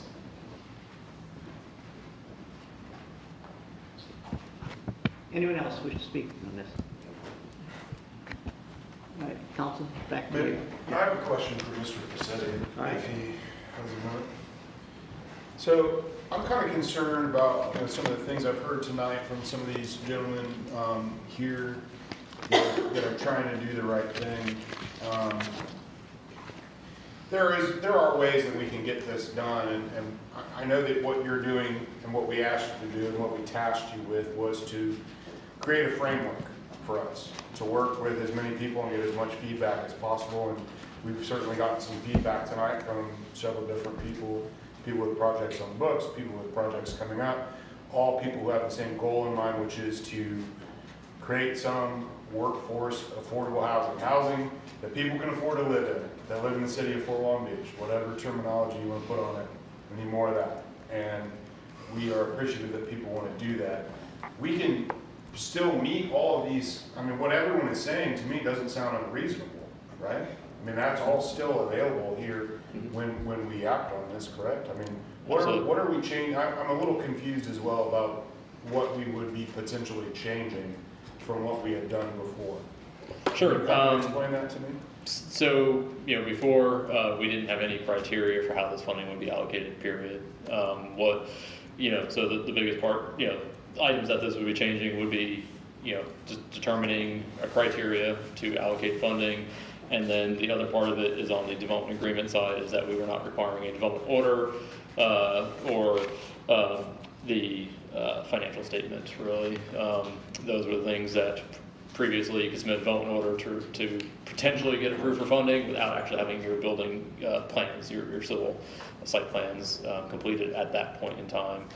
So those are the big things that, the differences are. And then the financial statement, like Reverend Bolger said, really our mind was something, fairly simple, just saying that you are capable of obtaining funding for the project.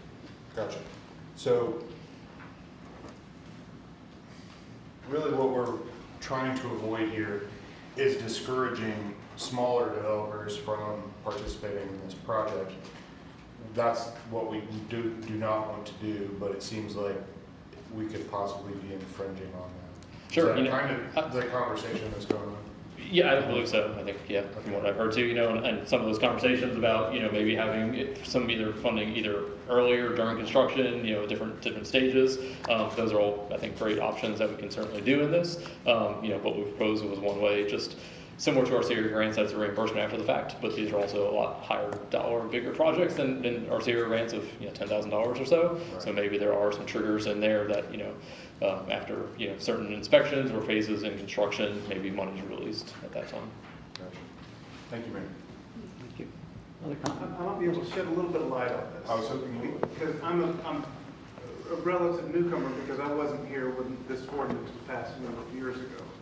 It's my understanding that the ordinance was passed saying we want to do workforce housing. Everybody agrees it's a good idea. And so what we're faced with is a number of applicants who say we want to receive workforce housing money, and we don't have a system in place for that. I've heard words such as rules changing, fair and just, signed agreement. To my understanding, we haven't agreed to allocate any of this money towards any workforce housing projects. And so the question that I ask myself is, how do we present this concept to the public so that they know what's available? First, is something available? We have money allocated, so yes, something appears to be available. How much is available to me? What is the process for applying for it? What is the process for receiving it? And what is the process for making sure I stay in compliance with this concept we call workforce housing? We have the first one in place, but we don't have the rest of them. And so it kind of brings you into a bit of a quandary because everyone is so very different. And so that's why I feel we need the other 4 prongs in place. How are we, without underwriting each project? Take the workforce housing, the larger project. That's a great project. It sounds wonderful. It sounds like revitalizing the community. The church's project, it sounds like a great project also. Mr. Gray, we've seen him do this work over the years, so we know these work. But how do we have a consistent calculation that everyone knows this is what they're getting, this is how they get it, and this is the procedure? So enforcement, we'll move to that. The Florida Housing Finance Corporation, which is the state's corporation for loaning this type of money, has forgivable loans. It seems a good concept. The state uses it. The 15-year loan, and 15th of it gets forgiven every year. If they sell it, or if they stop using it as a workforce type housing, they have to repay the loan. That's secured by a lien that goes in front of their mortgages, so in case they default on their mortgages, that money that was paid out by the city stays with the land, because that's what this residents' money was used for. How can everyone applying know what they're getting? Well, that's what I think we're here to discuss, is do we want, as a council, for it to be permit reimbursements? Do we want it to be water tap, sewer, applications fees? So I think that's what we're here today to discuss, is what are the criteria that they acquire these funds for? When do they receive it, before, after? And then how does the city secure this indebtedness to make sure that it's used for that purpose, which is the year-to-year compliance? So if you're providing a water tap for this unit, you make sure that that unit is used as workforce housing every single year for 15 years. If it's not, then it triggers that default. So that's, I know I'm jumping around, but that's where we are, is narrowing to give applicants exact predictability. Yes, sir. Mr. Walker. Whew, wow. A lot. Thank you, everyone who's been here to speak. Pastor, you had mentioned about a previously dispersed money. I watched that. That was February, I believe, of 22. No, 23, rather. I believe it was February of 23. It was released, and that was a development order. It was a structure that was already built. It wasn't that they were starting and doing a slab and then doing the framing or the roofing, anything. It was already in position, and you know, it's been released. It was odd to watch a structure that's already been built to receive money for a development order when they were already doing affordable housing. So I'll leave that there for what it's worth. I think you were suggesting that maybe since one was done that way, they should all be done that way, but that one was an existing structure if we're talking about the same property. That's the only one I know of that's been released, correct? And then Jeff, I guess, you know, I was thinking about the tap fee reduction. I know our fee schedule, maybe when I first got seated, or maybe even before I got seated, there was a fee structure, and it was like, hey, you know, to encourage development in the city, we're going to discount some taps, planning, reviews, whatever those costs are, and that seems, you know, good use of encouraging, because when we talk about affordable housing, I'm in the housing business, and that's why, whether it's in rentals or sales or whatever else, I look at these things, and when we're talking about it, I'm like, how's it going to affect my landlord? How's it going to affect my seller, my buyer? I look at those things and try to see how it's going to impact them. So those waived fees, are there any discounts still in place right now that if a developer came in and they wanted to build a single family home, let's just do that? Are there any that are, hey, we want to encourage you so we can discount the tap fees and whatnot? Are those in place? We had something in place that expired on the 30th December, a year ago. Okay. December 31st, 2022, it expired. And I know we approved the fee schedule as part of the budget, so can that fee schedule be amended throughout the year if council decides that we would like to encourage development? You could amend the fee schedule at any point. Okay, because, you know, in the real world, which is both private and public, supply is the answer to affordable housing to a large degree, right? And I always say that all housing is affordable because it's occupied. If it's not occupied, then it's unaffordable. Developers don't develop things that are unaffordable because they can't sell them or they can't rent them. So, you know, those thoughts come to mind. Mr. Gray, you had talked, and it just spurred in my mind that, you know, and I believe you did too as well, sir. Someone talked about the blighted areas, the underdeveloped areas I talked about. One of the beautiful things about that is whereas over here on Brook Street to buy a single family home lot, it might be $300,000, $350,000. I think you said you bought one on Carson, was it you said you bought, Mr. Grace? It probably wasn't in that price range. So, you know, what a beautiful thing that the private citizen gets to do in the community by taking a risk on a place that no one else is willing to buy. You buy it at a great discount on that piece of land. You improve it, your neighbors see it, they improve, and it just keeps building and building and building. And what a great return you get to have, and it's not tied to any government mandate. You're not tied to 1/15 paying it back or forgiving it or anything else. You buy it at a discount, $40,000 for a lot. You improve it, and the neighbors improve, and in 3 years you sell it for $300,000 because it now looks like a nice place. So I really like you doing that in the community, and like you said, you're going to do it whether you get money or not. So I appreciate that. Ms. Riley, you said something I agree with. I had already written it down before you said it, but on the Fort Walton Beach Housing, I do feel like it's a big corporation. They do have access to resources and people that the smaller guy does not. So I agree with you that is a big corporation. And Ms. Sainsbury, I know on the housing authority there, you and I, is it 400 units total when it's said and done? Where did you go? Oh, there you go. Is it 400 when it's all said and done, the project? Probably about 350. 350, and I don't remember who said it. So what was it? Can't remember his name now, but that creates a great sucking sound in the private sector. There's 400 houses that are going to be opened up. So I manage a lot of properties for a lot of military people, and they're counting on income. So when something nearby opens up for half the price, they leave my landlord's property at $1,800 and they come over here to another home and rent it for $900. Now my military landlord is going, well, what am I going to do? I said, well, you're going to have to lower the rent, I guess. So it does work that way out in the private sector. When a large supply of homes come on the market, it does create a sucking sound.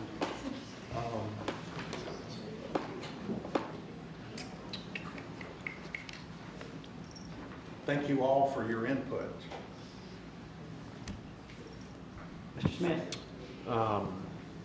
I can understand how a lot of you feel. I think, Mr. Gray, me and you got a lot of the similar feelings on the matter.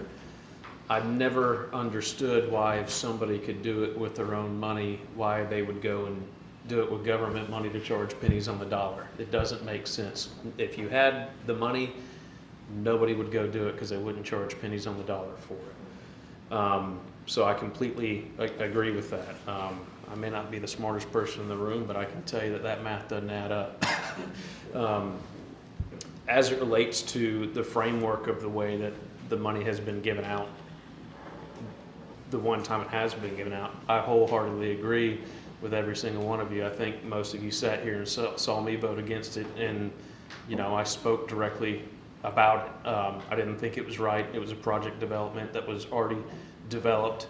The reason that we were given the money was so that gentleman could go do a project in another community, which didn't make any sense at all. I think had we had this framework in at that point in time, we could have avoided that altogether. So I can understand how you guys feel like the rules are changing. But I can tell you from sitting up here, I think that there needs to be clear rules in place for everybody to understand how this money works, so we don't have something like that has already happened with some disbursement of this money. I believe it's our job up here as the 7 of us to protect the public's money the best that we can, and I think that not having any rules in place is not being a very good steward of that. So I am in full support of some of this stuff. You know, I don't know about some other parts of it. Chris, if you can refresh me. Right now we have development agreements with these 3, but we don't have development orders. Is that correct? Correct. Okay. I mean, I'm probably leaning to where I mean, I would like to see what we're paying for. So without a development order, we really truly don't know that. You know, as it relates to, you know, the reimbursement of this, you know, I know when you get a building loan, there's processes and steps that you go through when you're building a house. When you get to a certain point, you have a bank's inspector come in, they inspect it. If you're where you need to be, disbursement happens. You know, so I'm not opposed to, you know, figuring something out to where we have a progressive, you know, schedule that that reimburses the builder as they go through the process. Because I do understand that, you know, maybe not everybody does have the bankroll to do this, and if somebody can pass the framework that we put in there, you know, I want to help them get the things done that they need to get done to get the project done, while also protecting the public's money the best I can. So, you know, is there something that we can put in there, you know, say they pass the framework of all of this stuff as we're dispersing the money through the process of the building, and they go belly up.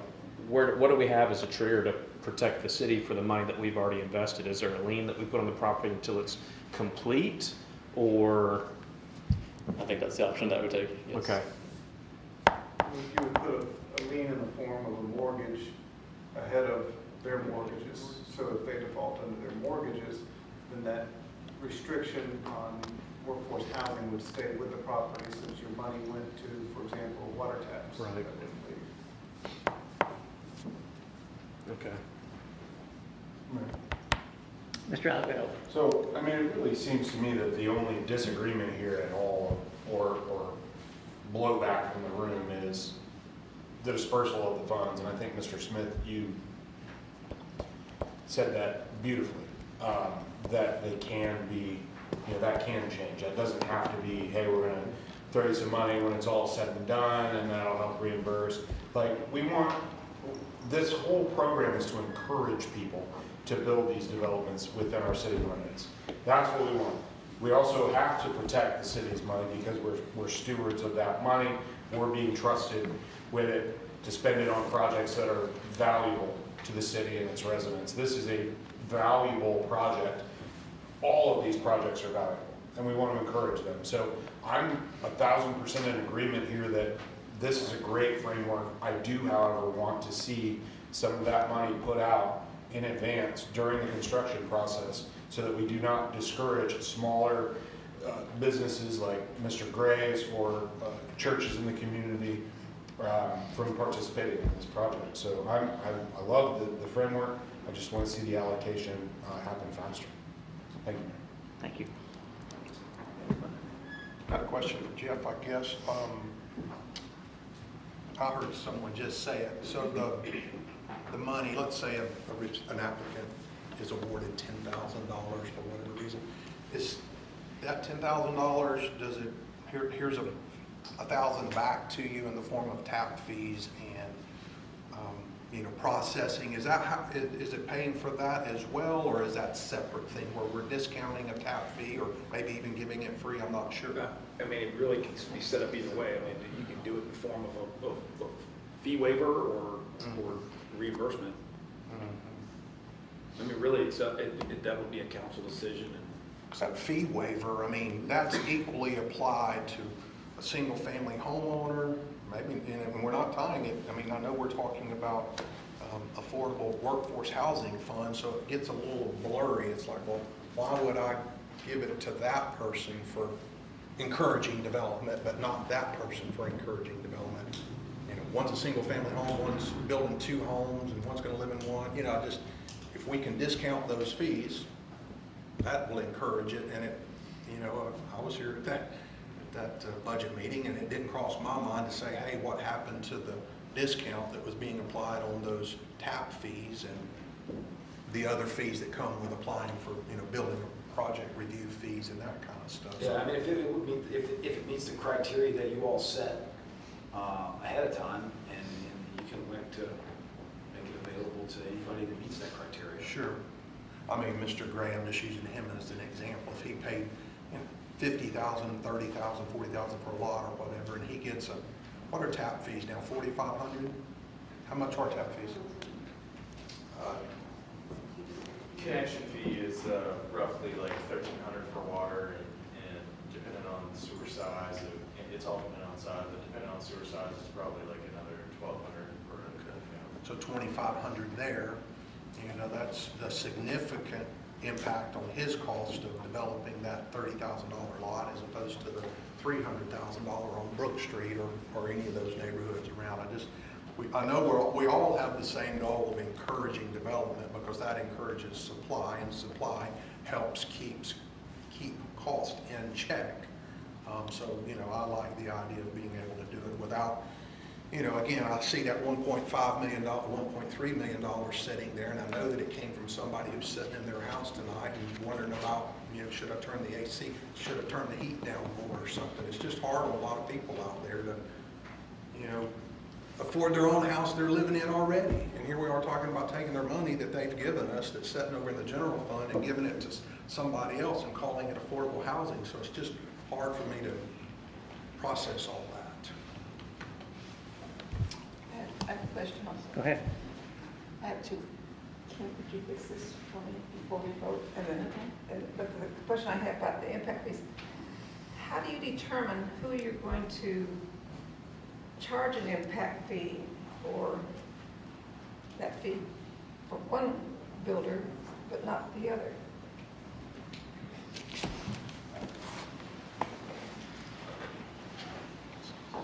Not to go to Daniel Payne, Public Works Utilities Director. Not to go too far down the rabbit hole, but we, there's a lot of statutes that govern impact fees. You're talking about taps and connections. They are 2 separate things.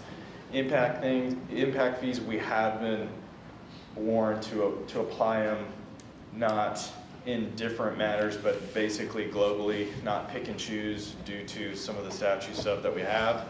So along those lines, we don't pick and choose. It's been in the past like a global waiver, like 75%, or everybody that annexed in, kind of just across the board. It hasn't been, this specific group or that specific group or something else like that.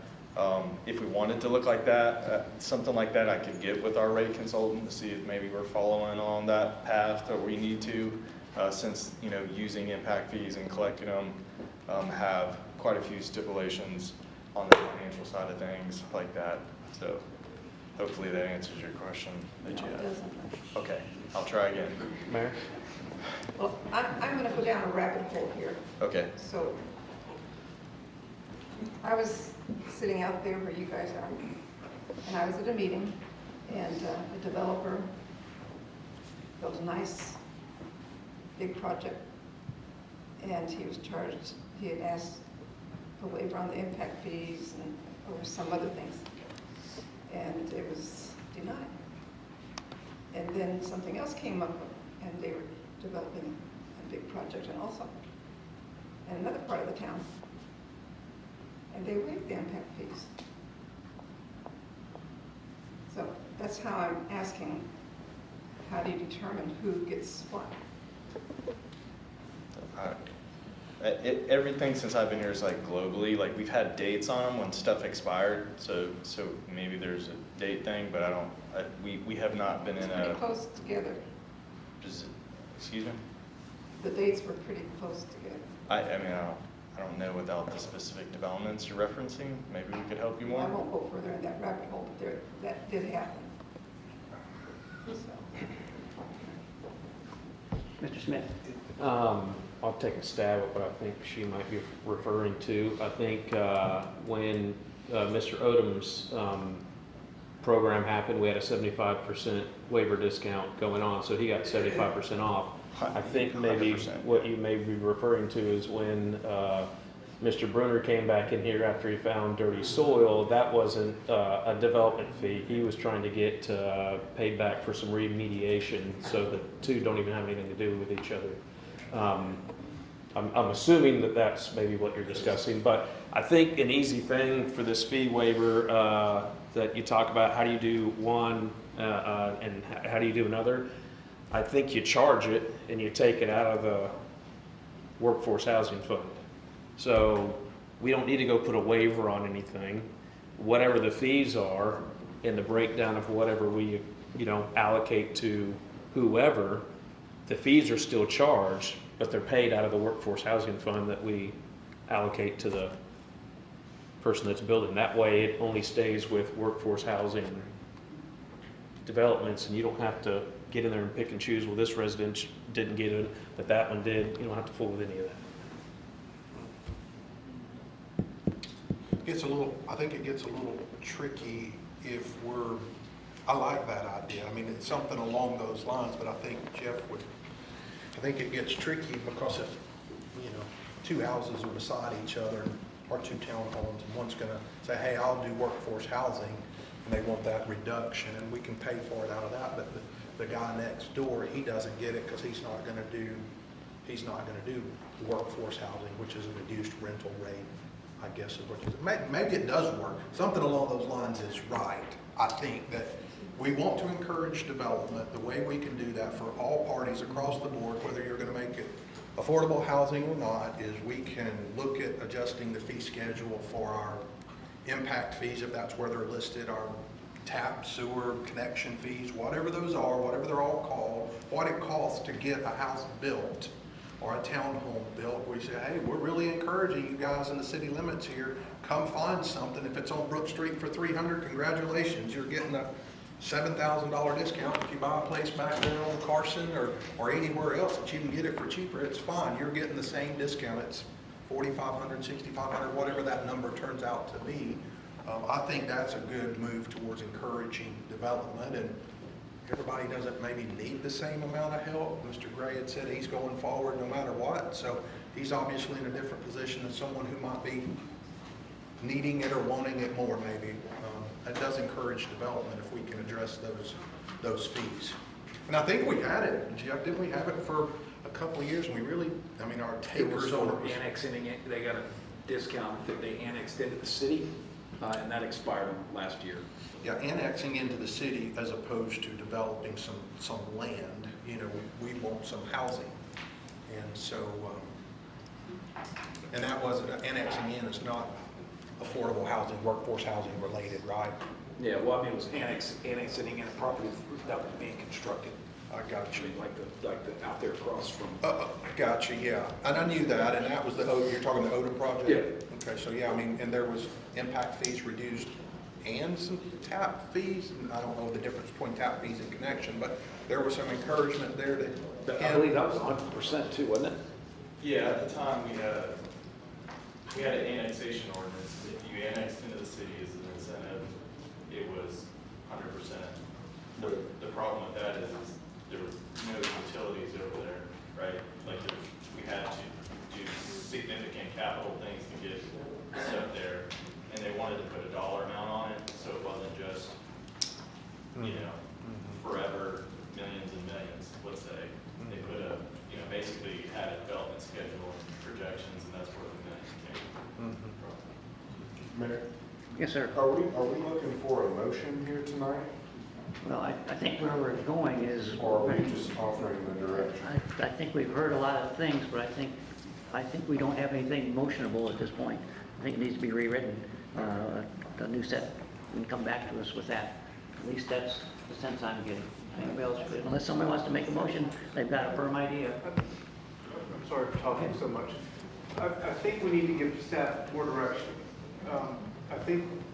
I personally feel that we need to ask questions such as, is this, I'm going to use per door or per rental unit, is this tied to this rental unit will have this AMI workforce housing and they will get a reimbursable credit, or, you know, a check will be cut from the workforce housing fund to the utility fund to reimburse these. Is it a water tap? Is it an impact fee? Is it an application fee? And the housing authority's situation, I don't believe all of their units are workforce housing. So we can't, you know, so then if that's the case, do we give a percentage based on what's going to be in the various AMIs? There's just a lot of details that staff needs from us to further refine this. So what incentives do we want to give? Do they have to be complete workforce housing or within a complete AMI schedule, or can they be percentage? You know better than I do, but some of those things, do we want to have deed restrictions such as mortgages, forgivable notes? That's something we've tossed around. I think it's a good enforcement mechanism to make sure the day after closing that they don't go to market rates. And so I think there's some of those things you're looking for us to tell you. Yes, thank you. Yeah, that's the big thing is direction on this. Now, the first option we have for the funding is based on the city fees. So, if council wanted to go towards some version or either this or something, option one is we take the total development fees for the project, and we do have just multipliers based on those AMIs. That's an option that we have that covers impact fees, tap fees, connection fees, permit processing fees, and so on. If that's the general direction we want to go versus a per unit, great. And then we can continue on here. We laid this out for something that we were hoping for some direction or approval on, just because we also don't want to keep holding up these projects and this process for everybody. I just want to say option one does have all of that development fee process put into it. If you want to tweak something on there, that'd be fine. Obviously, that's great. But we would like to just with some direction that can keep this process moving, just for the sake of all of these applicants that we've been working with this year. Thank you, sir.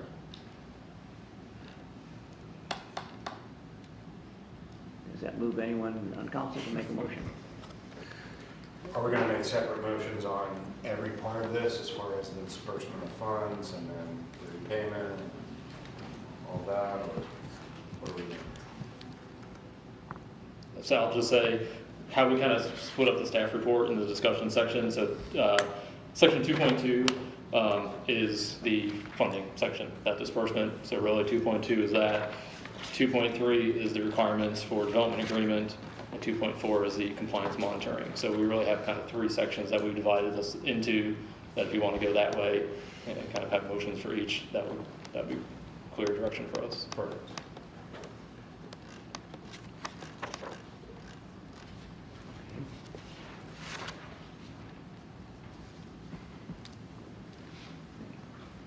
Has anyone moved to make a motion at this point?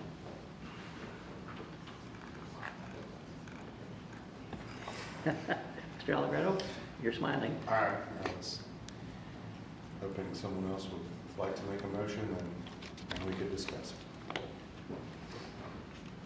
This is not my area of expertise. Mr. Mead? We need a consensus before we can make a motion. That's the Robert's rules that we run into. Well, if we have a motion and a second, then it opens that particular motion up for discussion. That's the way that works.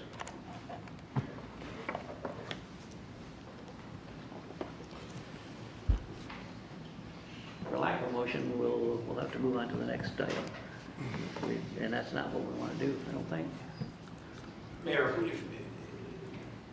it might be best to have a workshop on this, that first meeting in January. I know when the project's up, there's a lot of information that needs to be directed to staff to develop this.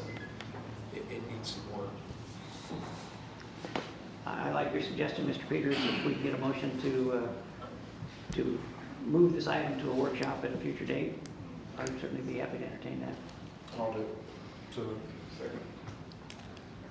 It's been moved by Councilman Allegretto, second by Councilman Mead, to move item 12.1 to a future workshop topic to be scheduled in January. Further discussion? Yeah, I just say that, we're not really holding them up. We're not holding them up. They can go start tomorrow, go through it just like everyone else does. So we want to get this right. We want to be fair and write the best whatever comes out of it. So we're not holding them up. Everybody in here can go right over here and start making their process. And as we saw on that previously dispersed one, some people built and then came back. And I'm not saying that was right or wrong, but it happened. So if you're wanting to start, we're ready to see them come up, but we got to get this right as best we can. Any further discussion? I have a question. Yes. But if we try postponing it, the builders are going to proceed anyway.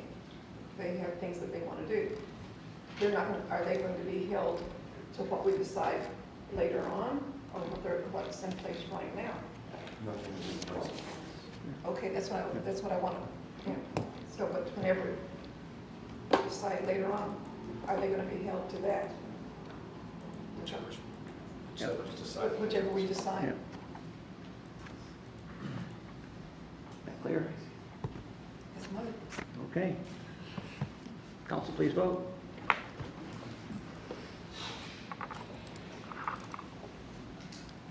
Passes unanimously. Thank you, and we will have a workshop in January to further discuss this project.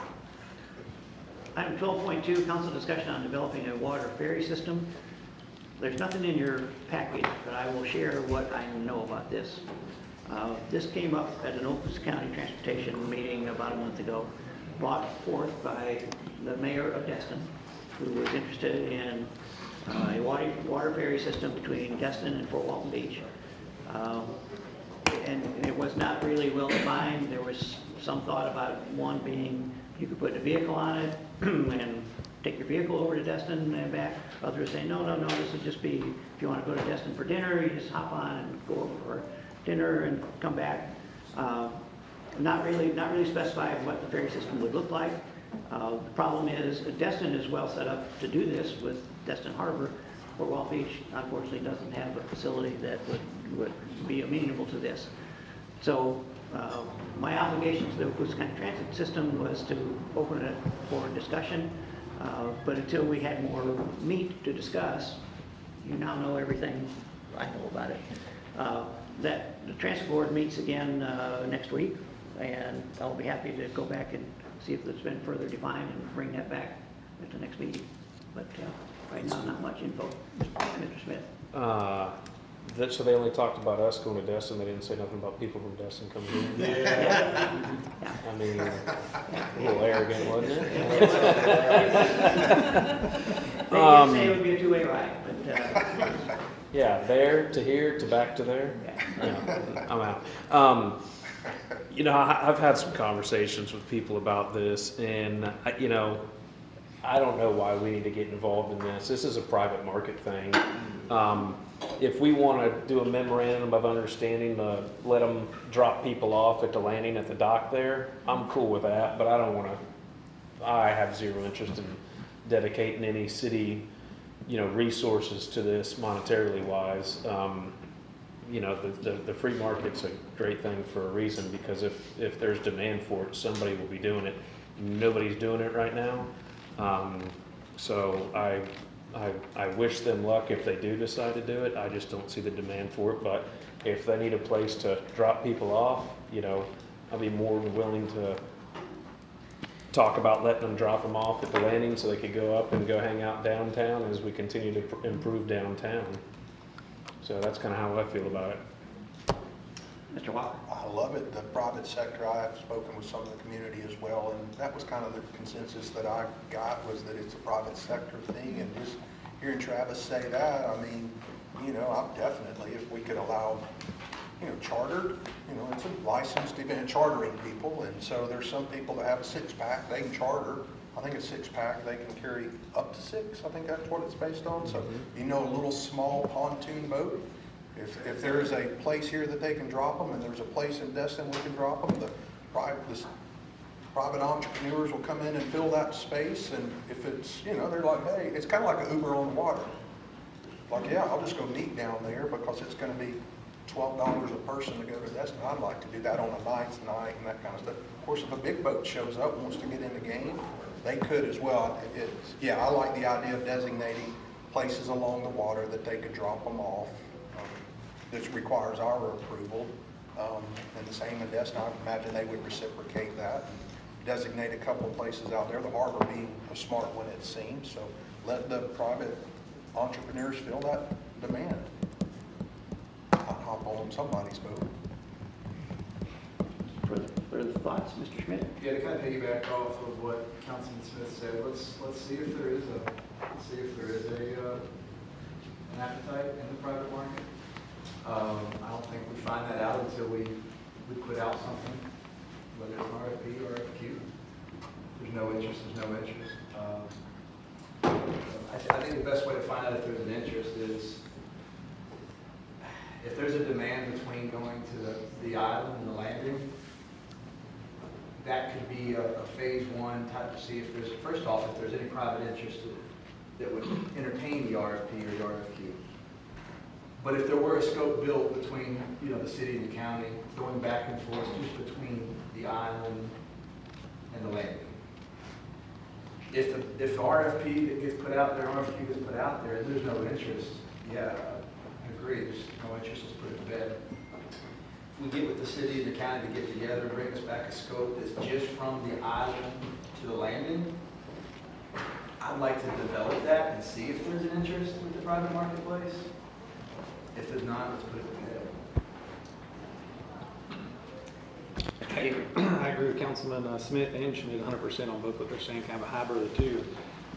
It's funny what Councilman Schmidt's talking about, kind of connecting the landing that we already have with the boat base up there on the island. And one of the things that got brought this morning at TDC meeting was that future connection. I think Ashley was there with that future connection of Okaloosa Island and downtown Fort Walton. I mean, you kind of got two docks right there close together, touching, where a lot of people are going to be going to and from for many, many years. So if it's an option, I think that's worth exploring, but it's definitely for the private. So with that being said, I'd like to entertain a motion with getting our city staff, city attorney, city manager to get with the county and TDD specifically to bring us back a scope that's just from the island to the landing. And let's go from there. Second. All right, would you repeat your motion? Yes, sir. Yes, sir. Getting with our city staff, city manager, city attorney, and the county staff, as well as the TDD, to bring us back a scope of just from the island to the landing, and see if there's interest between the industry as well as the two government agencies, the county and the city.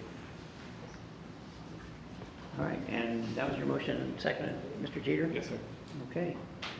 All right, any further discussion? Mr. Mayor, I Yes, didn't sir. hear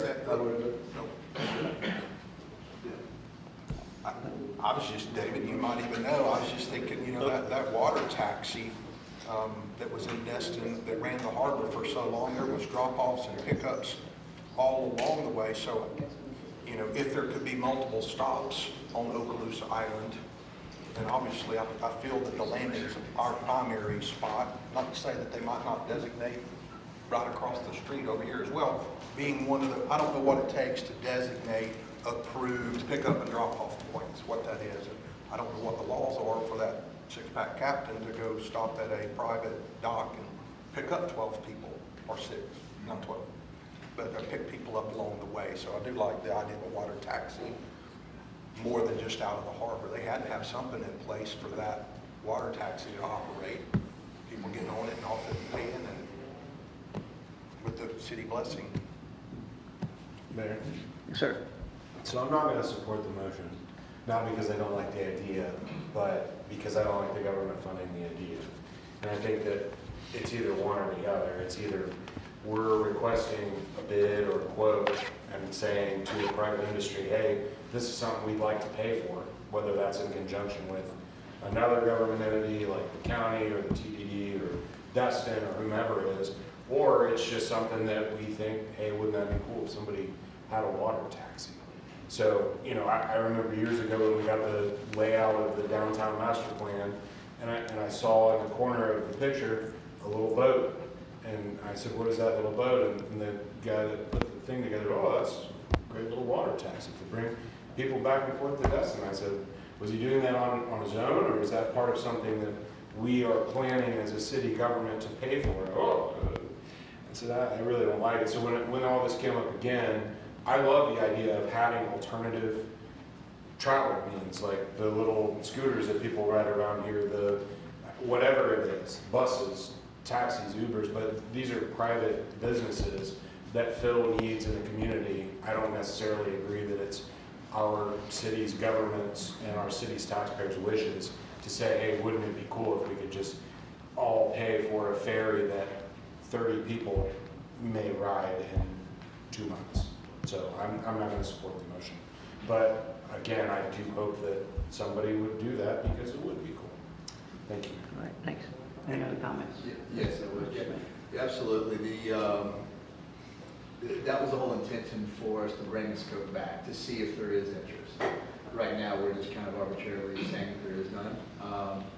And granted, if there was a high demand, I get it, industry folks would be banging on the door. How do I start with this? I guess it's really with a very broad motion to see if we can gauge some interest. Probably not the best example, but when we postponed this, to have an appointment to a certain board, there was some interest, and then after a while we got some more interest back. Would the scope bring a whole bunch of industry people banging on the door to want to do it? Probably not. Would we get some appetite from industry? I'd like to see. I'd like to find out, and if there's none, then there's none. We're not out a whole bunch of money. If there's interest, let's develop it, entertain it. I guess the main reason why I'm incentivized by this is just more from a traffic management perspective. We got the bridge coming, or the bridge is here. There's going to be a lot of folks, whether they're residents of this city, wanting to go back and forth to the beach and to the island, trying to find some of that public transportation to get them back and forth there. Not just from a concept of this is a cool thing to do. It's more just about the getting back to and from Darien. Let's call it a trial bridge construction program. But again, let me back up. Darien, the scope between county and city, if there's no interest, then let's put it to bed. If there's interest, let's take the next step. That was really the intention of the motion. Mr. Schmidt? I'm not going to support it, obviously, for the reasons I said earlier. I think if there was a demand for it, one of the 500 pontoon companies that are already downtown would already be doing it. And I don't ever think it's good when a government is going to solicit for a private business. I think the free market can figure that on its own, and it doesn't need us to get in the way, that's for dang sure. So, you know, I know we say we're not wasting resources on it, but there's a lot of things that we got to get done in this city. And I know staff has probably been feeling the heat from me, sending them pictures of parking lots every day or four or five times a day here. And I'm ready to get some of this done, so I don't really want to waste their time on something that the private market can handle. I think we got bigger things going on in the city that we need to start pushing to get done, because I am ready to push to get a lot of these projects done. I think maybe to the point to where I might get a nickname around staff. I don't know what it is yet, but it might have some choice words about me, which I'm okay with. But yeah, I just don't want to waste any more time on something the private market can figure out. Thank you, sir. Any other comments? Mr. Walker? I thought you want, okay. Thank you, Nick, because I was thinking one thing about David's, and it turns out it sounds like it's another. I didn't know it was going to be involving spending city money to run part of the ferry system. So I might offer a friendly amendment if that's the time to do it. And what I was mentioning was that if there is a collaboration between the municipalities and the county about designating drop-off and pickup spots these are state, city, county approved kind of stuff, I think the free market then will just open up, because they have to be charter captains, have to be licensed, and they have to be a charter captain. So we stay out of it other than approving those pickup and drop-off spots on the city property, the landing being obviously one of them, and I think maybe right out here is the second one. But that's what I'd like to see. So it does open up the free, it does open up the free market to start conducting a water taxi service. Don't ride on this one because it's rough and bumpy and he doesn't have air conditioning. You know, it's just free market, kind of like an Uber again. It's Uber on the water, drop off over here, pick up. So I think there will be a demand in those little tiny boats, as long as they know they can pick up and drop off and have to have their license and insurance and captaining. We'll see a lot of boats going back and forth. They're there and provide some opportunity for some of the guys that came here last meeting from over there. Maybe that's part of their business in the nighttime hours. They're fishing during the day and maybe they're chartering at night some transportation. So nowhere in the motion was I committing any public funds.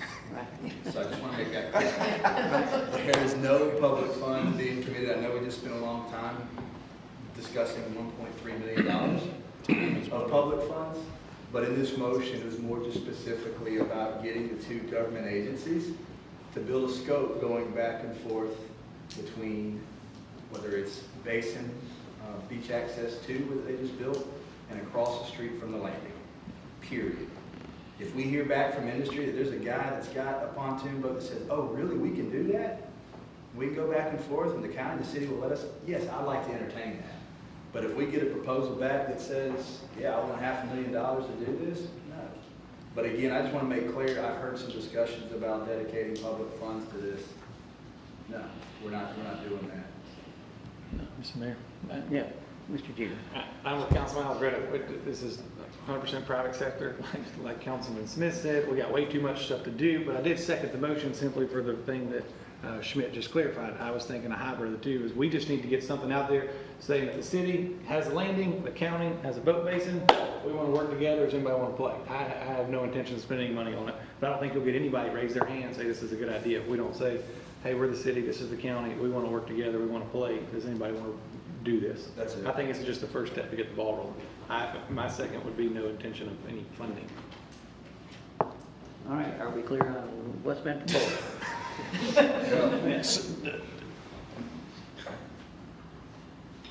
I will tell you this, as the motion as stated, I will not support. If the motion was that we engage the county and the city of Destin about drafting a memorandum of understanding about designated a pickup and landing spot, I'm all for that. Outside of that, I have no interest in looking at this thing any further.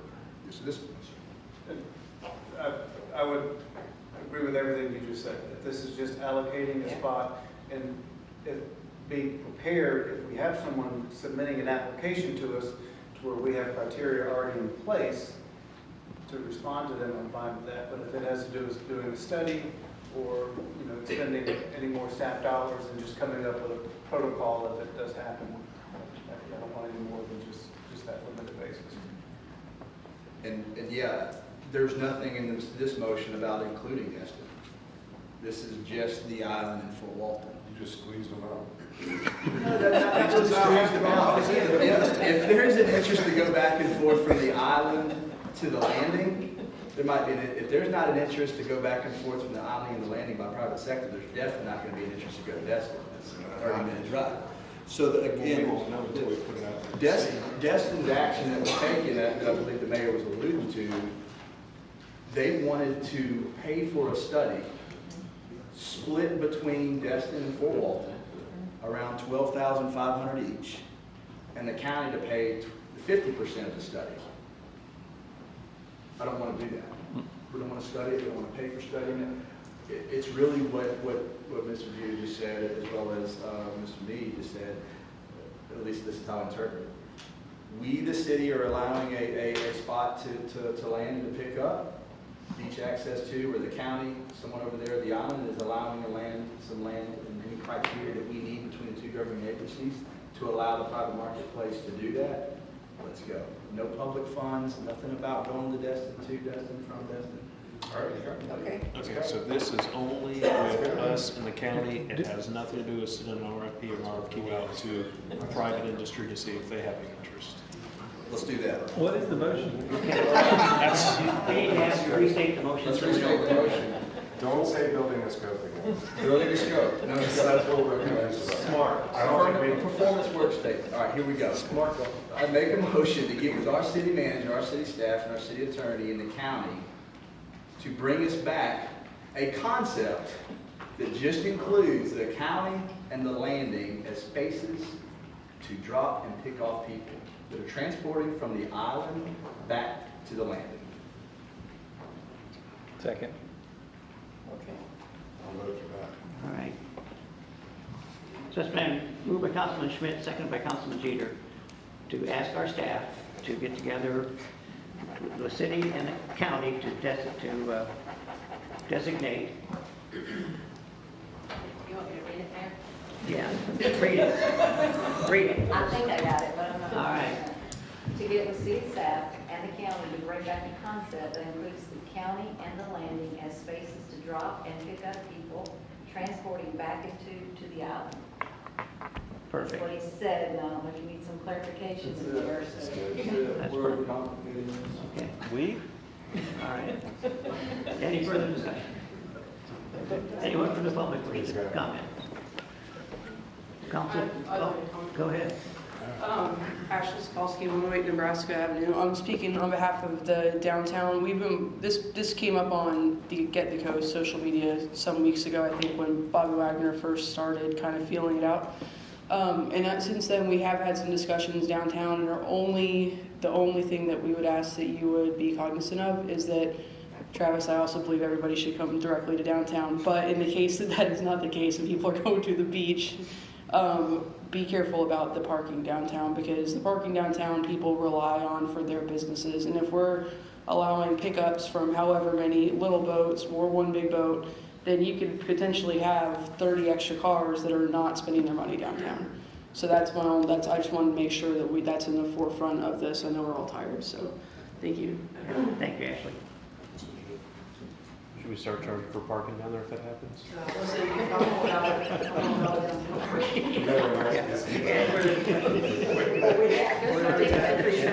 Council, please vote.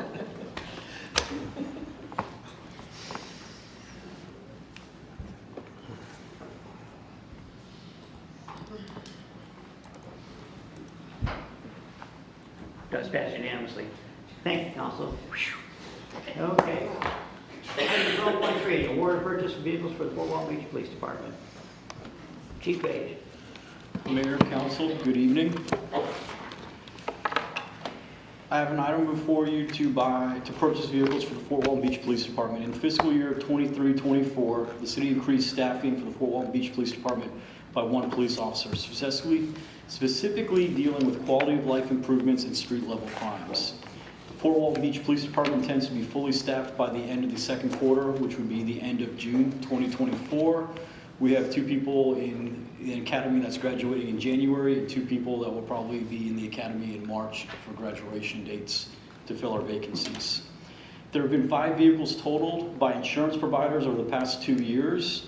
Those are vehicles 1.31 through 1.35, with a brief description of the amount from the insurance company and the incidents surrounding the traffic crashes. The city has received a total of $99,532.41 from insurance providers for the vehicles that have been deemed totaled. These vehicles were not part of the replacement schedule as presented to the City Council. These vehicles would not be replaced until after fiscal year 2024, which is the current fiscal year we're in. Each year, the city has offered opportunities to utilize various annual contracts, and the city had selected the State of Florida contract for the purchase of the vehicles. The State of Florida contract is competitively bid, and this year, the local supplier is Step One Auto Dealership.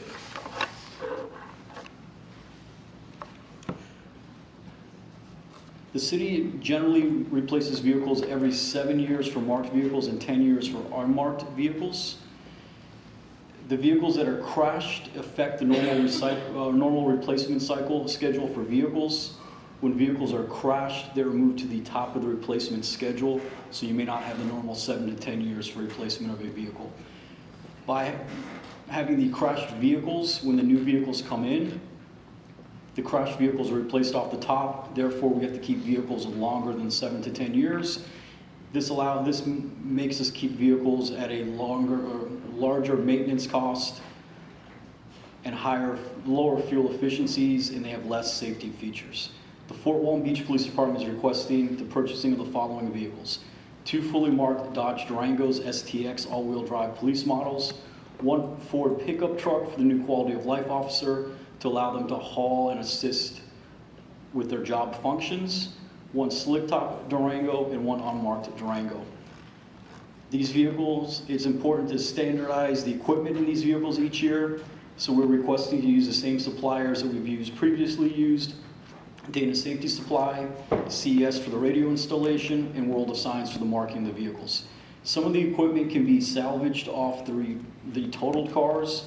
We will not need new radios for the cars, which is a $1,000 savings. And there's about $500 in equipment that can be transferred between the wrecked vehicles and the vehicles that we're requesting to purchase. You can see the breakdown for the vehicles in section 3.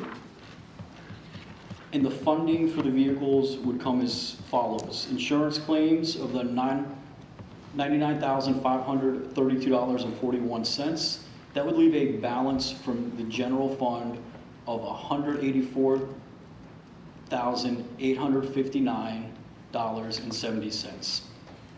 Pursuant to City of Fort Walton Beach Code of Ordinances, Volume 2, Chapter 4, Section 4.01, Paragraph 4.0125, the purchasing policies and procedures of staff respectfully request the City Council authorize the award and purchase of 5 vehicles to Step One Automotive Group Fort Walton Beach based on the pricing from the State of Florida competitive contract, along with the light, sirens, and equipment packages from Dana Safety Supply and radio installations from CES and graphics from the World of Signs in a total amount of $284,392.11.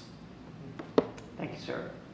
Any questions from council? Mr. Alvarado. Sure. So, Ms. Neighbors, this money, the general fund balance, that could be spent from sales tax, for example, because... Yeah, Jeff and I actually talked about that, so you could also direct us to use it from the Hassan sales tax, but we know we have a ton of big projects coming up. Okay. So instead of nickel and diming the Hassan sales tax, we just figured since it's available in the unrestricted fund balance, we can pull from there, but we'll do whatever you guys direct us to do. Gotcha.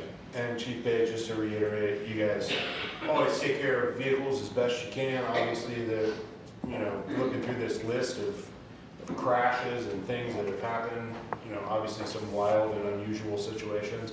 I guess I shouldn't say unusual for the day of a police officer, but it's not every day that you want to, be involved in something like that. But you guys always take great care of your equipment, and this is just stuff that needs to be replaced, correct? Yes, sir. Thank you. Thank you, Mayor. Mr. Smith. So, I don't know much about Dodges, but I know about Fords. I'm kind of surprised that the Ford's not coming from Duval over in Jacksonville, because they're the largest fleet dealer in the state, which is where most of the Fords come from. And looking in here at the cost per unit, and it's cost plus 3%, which I don't know that I would say that is a fantastic deal, but I don't know if that's off of the fleet price or if that's off of the invoice price. Have we looked into getting a fleet identification number from any of these manufacturers? So, because I can tell you this right now, the fleet pricing is completely different than regular vehicle pricing, and it's quite substantially discounted. And I can't, it's been 14 years since I worked at the Ford store, so I don't even know what the criteria is to acquiring a fleet identification number. With as many vehicles as we have, it may be a good thing to look into, because if this is cost plus 3%, I mean, we could save thousands of dollars on a fleet identification number with the manufacturer like Ford. Not sure what the other manufacturers do, I just know what Ford does. I mean, I can ask Daniel Payne, he may know a little bit more about it. I know each year when we bring the purchasing of vehicles to council, we look at both the state contract and the Florida Sheriff's contract, and we try to see who has the best pricing and who also has availability between the dealerships which are on the contracts. As getting our own fleet number, I don't know if Daniel, if you can comment on. I can't, no, I mean, not at this time, really. I mean, you're right, Duval, I guess I will comment. So, Daniel Payne, Public Works Utilities Director. You're right, most of the Ford stuff that we have comes from Duval. We have a pre-existing relationship with Duval, but it also has been taking like a 1.5-year time frame to get our vehicles from Duval. Police we've had better luck because of the Durango type situation we had. So there was availability factor that was factored into this. But as far as the fleet identification numbers, I don't know at this point in time. I'd have to get back with you, Jeff, on that one. And we could take that into account. I mean, Nicole and myself and Juliana can look into that for future fleet purchases, and we can see what it takes or what it entails to get a fleet number. But I know historically, I can even tell you where I worked previously, we always purchased off the Florida Sheriff's contract or the state of Florida contract. And even down in North Miami, they did not have their own fleet identification number. There is a certain threshold of amount of vehicles you have to buy a year, if I do recall. I don't know if we would meet that or not, but I do know that if you could get one of those fleet identification numbers, if this price isn't already based off of the fleet identification number, it would be, you know, a very good thing to have for us moving forward, because we could save thousands of dollars per unit for here on out. Okay. Thank you. Mr. Walker. Thank you, Chief Bays. I've got a couple of process questions, I guess, of always trying to figure out how the budget works and how things are put in place when they come in order. So prior to the budget, there was a consent agenda item for about $950,000 for vehicle replacement.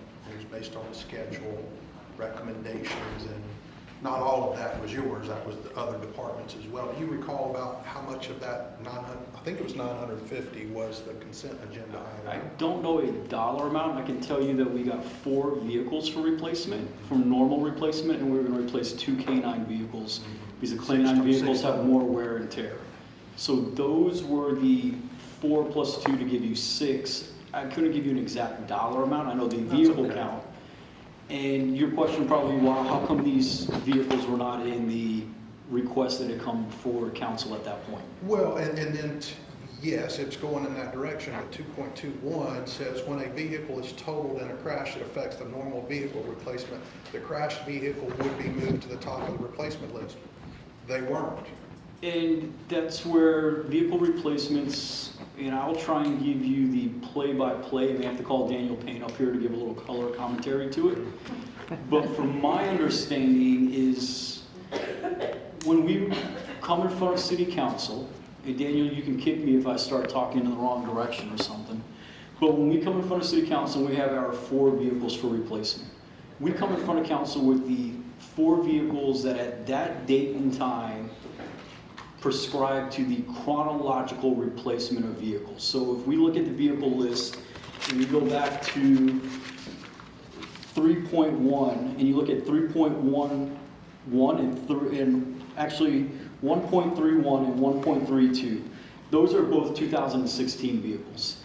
If we were to fast forward 8 months from now and we did not replace these vehicles right now due to the insurance totaling them, we would come with those 2 vehicles on part of the replacement schedule because now they're at their 7-year lifespan. What would happen with another vehicle, if we had if you look further down on the list, a 2020 vehicle, that would not normally be up for replacement. So we would come to you with 4 2016 vehicles. We would say these are the 4 vehicles now that are due for replacement. As Daniel spoke, it takes about a year for us to get our vehicles, maybe a little bit quicker. In that year time frame, we came to you with 4 2016s. If we were to total out a vehicle that's a 2020, that 2020 would then replace one of those 4 2016 vehicles. So 3 2016s would be replaced and 1 2020 would be replaced, because we had authorization from council to replace 4 vehicles. And at the time the vehicles are delivered, we replace the 4 most needing vehicles to be replaced. Generally, that's due to the normal replacement schedule, which is a 7-year cycle. But if there's a vehicle that is totaled, sometimes there are vehicles that blow engines, blow transmissions, where the mechanical value to the vehicle is less than the vehicle is worth. So there may be a 2017 vehicle that gets replaced. So when our 4 vehicles that are authorized by council come in, hopefully in the next several months, we then surplus the worst 4 vehicles we have at the time. The insurance vehicles get tricky sometimes, and since I've been here for 5 years, we only did this once before, and we asked for 2 vehicles at the time, about 3 years ago, for insurance replacements. The insurance vehicles are not sometimes immediately totaled. Sometimes it takes weeks, sometimes it takes months for the insurance company and the city to come to a settlement for the vehicles. We prefer to total no vehicles, because when we total a vehicle, we get back basically the vehicle cost and not the equipment cost within the vehicle. A lot of the equipment, once it's installed, makes it very difficult to transfer it from one vehicle to the other. So we would hope that every single vehicle can be fixed at some level versus being totaled out by the insurance company. When we get to a point like this, and we're a little bit unique because we had the 1 officer that was added to the budget now, so we need a vehicle for that officer. We actually have 5 vehicles that were listed for replacement, but we're only asking for 4 of the 5 to be replaced now, because that 5th vehicle, we can absorb that capacity and go to the normal replacement schedule for that 5th vehicle, since it's a 2016 vehicle. Because we worked with city staff to try and keep the cost down as low as possible. Some of the other things we did, or some of the other things we've done to try to keep, and I gotta make sure my grammar is proper, to try and keep down the cost of the vehicles, was that we're looking to see how do we properly outfit each vehicle for a position. Instead of just ordering 5 marked vehicles, 2 of them are gonna be slick top. They're gonna be a ghost vehicle with the ghost stripings. They won't have a light bar on top. All that erodes a little bit the cost of the replacement in the vehicles, because we wanted to come with the most economic vehicle package we could present to council, but still place the police department in the best equipped position as we could put ourselves in. And I think that's the presentation we bring before you. And I don't know if I rambled a little bit too much or answered some of your questions and didn't answer other ones. Well, I'd like to know how the clock is built. And so I'm looking at 3 steps here. We've had the pre-budget consent agenda item vehicles. These notes here say over the last 2 years, these were crashed and totaled. Then we had the budget, which at that time, everybody knew that those vehicles were crashed. They weren't in the budget to be replaced. And here we are getting an amendment to the budget. Basically what we're doing was, so we got consent agenda, they weren't on there. We got the budget, they weren't on there. We're now operating under a budget, and now we've got our first, and this all started, I think, September or October. So we're in December, and we've got, they were missed 2 previously. They were not in the budget, and they weren't part of the consent agenda, but here we are getting an addendum to a budget. So you don't know if they were truly missed, but in the process that it goes through, the normal replacement schedule was done properly by Mr. Payne. The vehicles that were wrecked are set off to the side, and once we got the insurance checks in, and then we made a determination of where are we with our vehicle fleet. Now when we see that our vehicle fleet is reaching to a level where we need to replace the vehicles, we wanted to bring it in front of council. If we wanted to, and it would not be the decision I would advise, because if it was, I would not be standing up here right now presenting this item to you, we could probably suck it up and walk or do something or figure out some other way to get through to the normal replacement time, which would come around July, August, put it on the normal thing. I asked Daniel how many vehicles would be under a normal replacement schedule that would come to you in the budget. There would be 4 vehicles that we're going to look for under normal replacement. Instead of 4 vehicles, we'd have to come to you with 4 plus these 5 to be 9 vehicles. The problem we're having with vehicles is twofold. One is the lengthy delay in ordering the vehicles, and 2, cost continuously goes up. And if we order the vehicles now, we're at this price. When we come back to you at the end of this fiscal year, we will probably be ordering off the next fiscal year contract pricing, which we've seen increases of about, I'd say about 20%, Daniel, between year to year as an average. So we wanted to bring this item as quickly as possible to try and mitigate the cost, and then also to cut down on the delay in the delivery time for the vehicles.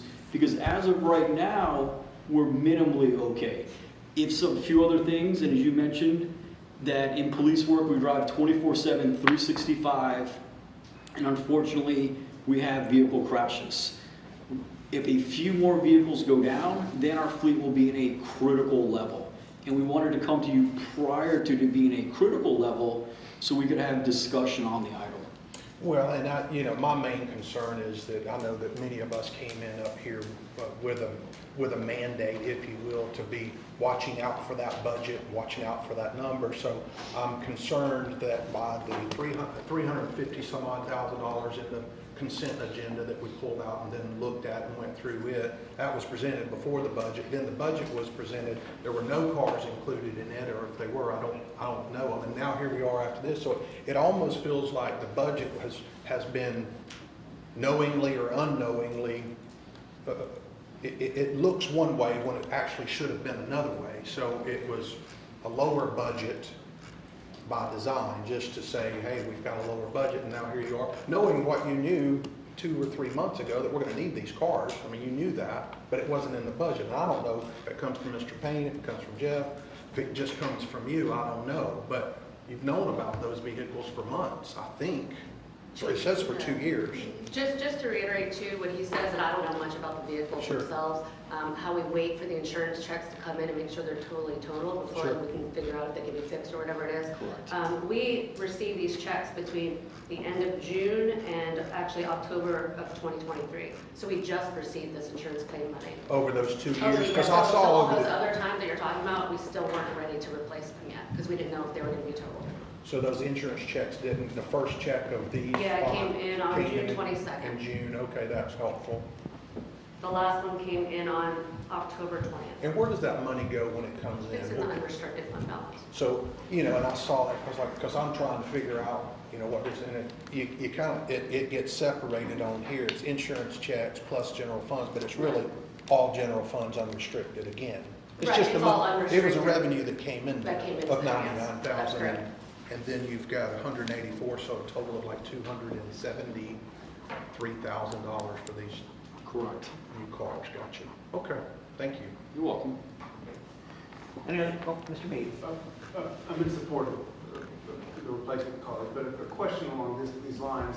I'm not referencing current employees, but for new hires, have you considered, in lieu of take-home cars, I know that was one of these vehicles, was en route to work, take-home cars, have you considered for the new hires, maybe their incentive being in the form of a salary as opposed to another vehicle to maintain? I mean, we could look into something like that. I could tell you that the take-home program is probably our biggest recruitment and retention tool. So if you go into that, it's already a super, super competitive market for police applicants. And we are in every single day, basically in a knockout, drag-out fight with our neighboring agencies. We recently had somebody go, we've had now one person go to Walton County with probably a second person looking to go to Walton County. A few months ago, we had one person go to Santa Rosa County. Now, we're probably gonna bring 2 people over from Okaloosa County, So it kind of washes itself out, but it is a very competitive market, and especially in recruitment. And one of the things that really pushes recruitment is pension. It's the take-home vehicle. One of the things that we have is unique is our work schedule. So our work schedule is a little bit different from some other agencies in their work schedule. And we try to sell the ambiance of the agency. We try to sell that you're going to work in a mid-sized agency, that we have specialization, you have some movement within the agency, but you know where you're working. You're going to know the people you work for. You're going to know the council members. You're going to know city staff. And we really try to sell that, but I think if we were to mess around with the take-home vehicle policy or procedures, that may affect some of our recruitment, unless we came, like you mentioned, some type of other benefit in lieu of it. But it'd be really hard to market that, I think, unless it was a really good benefit that would separate us from the sheriff's office, from Crestview, from any of the major police agencies, because there is not one major agency that I'm trying to think right now in my head that does not have some type of take-home vehicle program. Mayor? Yes, sir. I know that I'd asked that same question as well before, and I think I was given a very straightforward answer, which is, hey, if you got somebody that lives in Crestview and you need them down here as soon as possible, in action, them driving a police cruiser is going to be the fastest way, not only to get here, but also be prepared to go into whatever situation that they're going into. Yes, you're 100% right. For on-call, for detectives, for people coming in at night, for SRT response, that is the quickest way to get personnel in. One of the rules that we have is we have a 32-mile radius rule, so you can't live more than 32 miles from the city. And a lot of people think it's because of the take-home car, so people have asked us, hey, what happens if I parked my car at the 32-mile mark? And we say it's not for the take-home car, that the dollars in gas is really not the deciding factor. It is the response time, it's the availability, it's the hours you work, it's a health and welfare. And like you said, it's that quick response in that if we have something big that happens, we want to know that you can be here within an hour so that the cavalry is coming, in a lack of better terms. And you're not dropping off your minivan at the police station and picking up Correct. your... Okay. Thank you. Thank you, Mayor. Yes, sir. Any other questions from council? Anyone from the public wishes to speak on this? Council, may we get a motion? Mayor, I move for authorization to award the purchase of 5 vehicles for the police department through the Florida Sheriff's Association annual contract and the light and siren package, et cetera, et cetera. Second. Been moved by Councilman Allegretto and second by Councilwoman DeBerry to approve the award of the additional vehicles for the Fort Walton Beach Police Department. Any further comments? Just always want to make sure that we give our police and fire departments and our first responders all the tools that they need to be successful in their jobs, and we appreciate the hell out of what they do. So thank you, Mayor. Thank you. Mr. Berry? And I appreciate your salvaging. That's the That's radius. Public Works. Public Works is the one that does it. Yeah, I'm frugal. My daughter says I'm cheap, but I did the same thing. When I crashed when my car was, yeah. Council, please vote.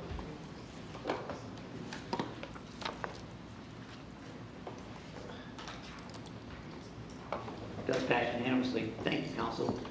12.4, this was an item added by Councilman Jeter, vagrancy. Go ahead. Yes, sir.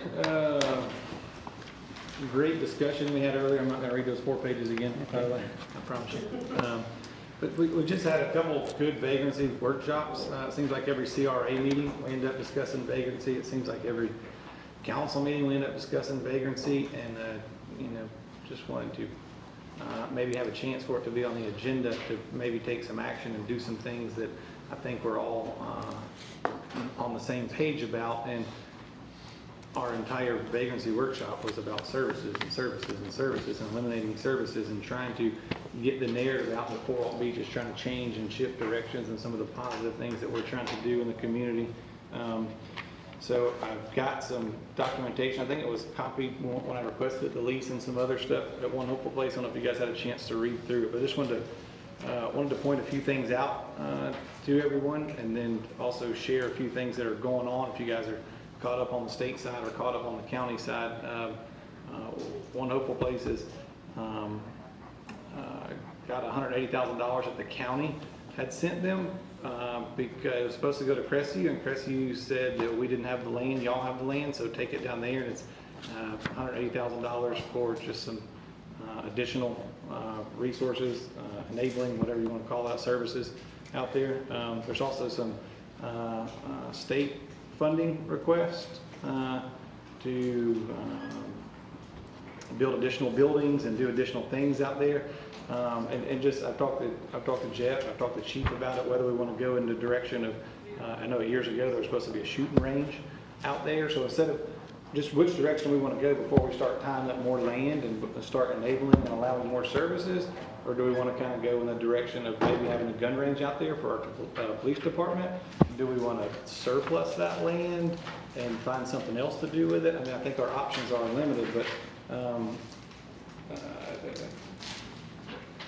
and bringing all that to light, some of the other things in the lease are obviously City of Fort Walton Beach as the landlord, and the city as or the landlord is the city of Fort Walton Beach, Community Solution of Emerald Coast, DBA, One Hopeful Place, doing business says. But paragraph 39 of the lease says, no partnership, joint venture, or fiduciary relationship created hereby.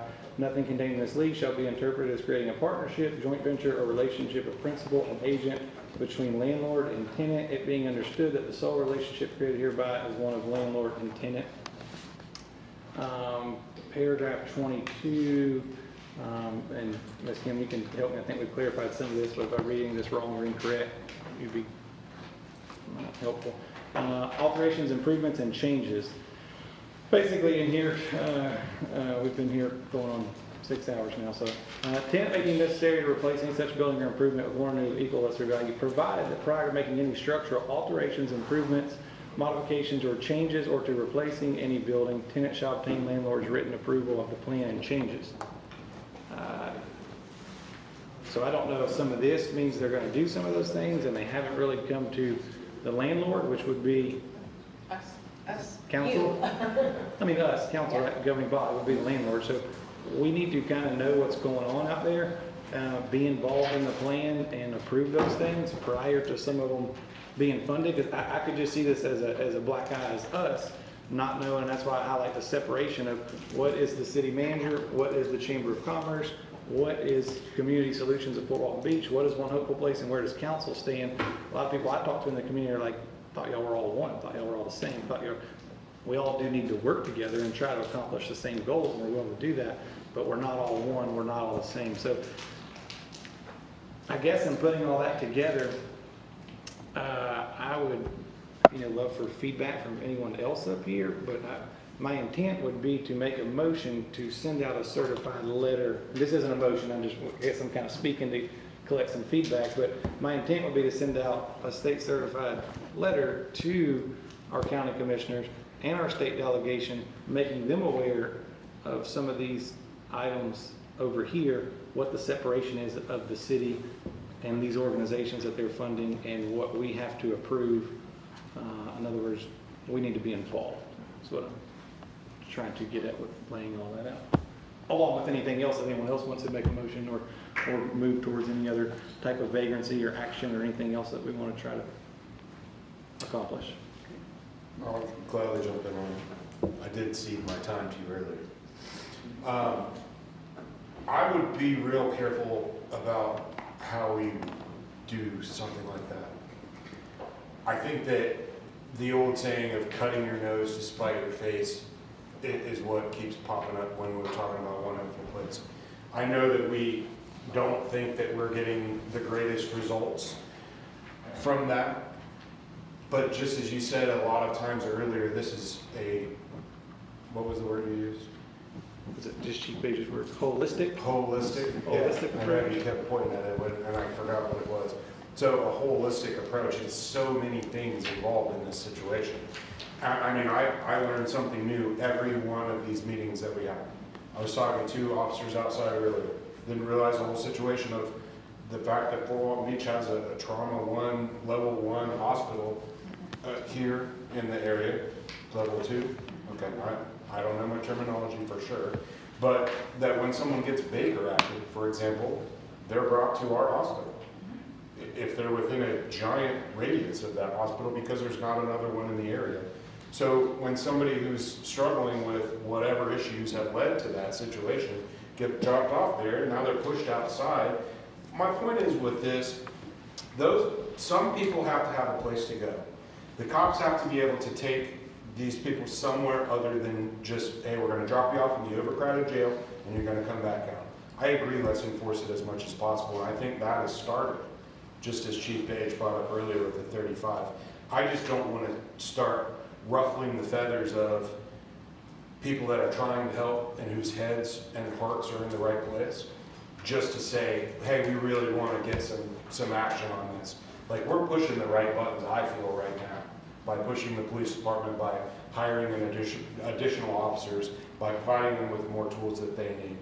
I agree that we have to be involved in this discussion. I agree with almost everything you said, honestly. I love the idea of making sure that everyone understands those are separate things. The chamber, the city, the community solutions, One Hopeful Place. But I don't agree that I don't agree that we should not be involved with One Hopeful Place. I think a 55% rate of helping people that need help and getting them housed full time is an awesome thing when we've really not put a lot of skin into that game at all. We donated a big plot of land where sewer stuff used to be. Like, that's not a huge commitment.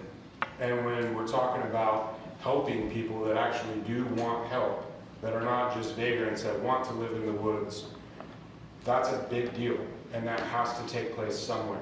And I would rather it take place there on the old sewer place than downtown in the middle of our city, and that's the goal. We want those services moved. We want them moved off of First Street. We don't want all these churches to do God-like things, which is hand out food to the hungry. Like, I agree, this can exist as it does now. But here we asked for help from the community. What we got was all the community coming together and saying, hey, here's what we worked out. And then so far what we're giving them is, that's not what we want to do something else. So it wasn't an easy thing for the Chamber of Commerce and all of these people to come together. I mean, you saw all these people walk in this room, those people that run those churches, that are just, in their opinion, feeding hungry people. They don't mean to cause a problem, but now they do understand they are causing a problem. We do have to change this. But I think the only place to push that is to One Hopeful Place, and it's going to cause more people to be on that property, whether we like it or not, whether we intended it to be that way or not, whether we want to spend more money on it or not. Those are all things that we have to discuss and come up with answers to. But I don't think that, like, sending certified letters to the state senate is really going to change it. But again, I'm on board with almost everything else you've said. Well, and I agree with a lot of things you said too. They came in here asking for money. They did have a good plan, but they can do all that plan without money, like Councilman Smith. So they don't need. Where are they going to house those people? Well, here's the thing. They already have facilities and structures out there, and it just like McDonald's. You want to open your second location right next to your first location. So if One Hopeful Place is doing that good, other people need to come to the table and produce some land. If another place in the community had land to do a second One Hopeful Place, we're already doing One Hopeful Place out there. There's already people out there. We're already helping them. I'm with you. So we're already in it to some extent. But we don't need to continue to expand on the services in Fort Walton Beach. If someone else has land, a Kretzy tribe couldn't come up with it, so they said, y'all take the money. If someone else could come up with some land to do a second location, maybe we fund it. But we don't need to necessarily fund it with our services and our land and our continuation of what we've been doing that we see is maybe not working. So while I'm with you, I have the biggest heart in the world too, but we need to take a step back and just say, wait, let's not just keep doing what we've been doing. We've got to change it. I'm not saying, the reason for the state certified legislature is because they're getting ready to get this money, and then we're going to be asked to, or maybe not be asked, I don't know, but they're going to do phase 2 out here, or we decided to not let them do phase 2. Well, now they've already got the money, so then we all look like we had no clue. The left hand doesn't know what the right hand is doing. That's the whole purpose of the letter. It's not to say we're saying no, because we haven't really been asked to take on any action on anything yet. We're just saying we want to clarify a few things for y'all and let you know where we stand. Sure. That makes sense? Absolutely. But I mean, this communication has got to continue. It's because got to they continue. came in here and communicated to us Yeah. that what they wanted the money for was to knock down those big sewer things. But whatever that's they not call what they're asking for over here. They're asking for a lot more it. stuff. That's what they asked for. I know they're from asking to the build state. buildings and do other stuff Sure, now. So absolutely. that's where the communication's got to get better so that we can work together 100%, because it's not necessarily the same. I agree. Mr. Smith? I mean, when they were in here, they had a great plan that they could enact with no money. We asked them to go get other community buy-in. We asked them to go get other community buy-in. We also asked them to go ahead and do what you can do with the stuff that you can do for free. And they stuck their nose up at us, in my opinion, because they haven't done any of that. They haven't done anything that they've said that they could do for free, they haven't done. That's the easiest thing that you can do. Is move all of those operations, just move. They got a commercial kitchen Just out there. move. I don't know why they can't shuttle food up there, drop it off. And do they shuttle the people? They already go up there. Okay, man. But I'm just telling you, like, my whole thing is everybody keeps saying, can you do this, can you do this, can you do this? We can do anything we put our mind to, but when we go and ask them to do what they say that they can do, they don't go do it. They just went and got the money. I feel like that they just went ahead and bypassed what we sat up here and talked about, or I should say they sat up here and talked about for an hour and a half, and we talked for about 5 minutes. So I'm all about doing whatever we can to help, but if you're not willing to take our suggestions and go and act those, how can I trust that you getting $900,000 isn't going to put us in a worse situation than I think that we're in right now? I mean, I've called the police department, I don't know, 4 times in the last 2 weeks. I got them smoking dope at the entrance to my Ford dealership, stealing power. I got them sleeping all over and using the hose and leaving the hose running over at my Honda and Acura store. I got them defecating on the lots. I got them urinating on the lots. I mean, we can get this resolved. And the way that you get it resolved is by you moving the feeding up there, which they acknowledge, which they still haven't done, and we're what, 3 months? 3.5 months past that? So I feel like if they want our help, it's very easy to get it. But they don't want our help. They won't even let him sit on the board that we have a right to have a seat on. They took it away from us. They don't want our help. They just want our money.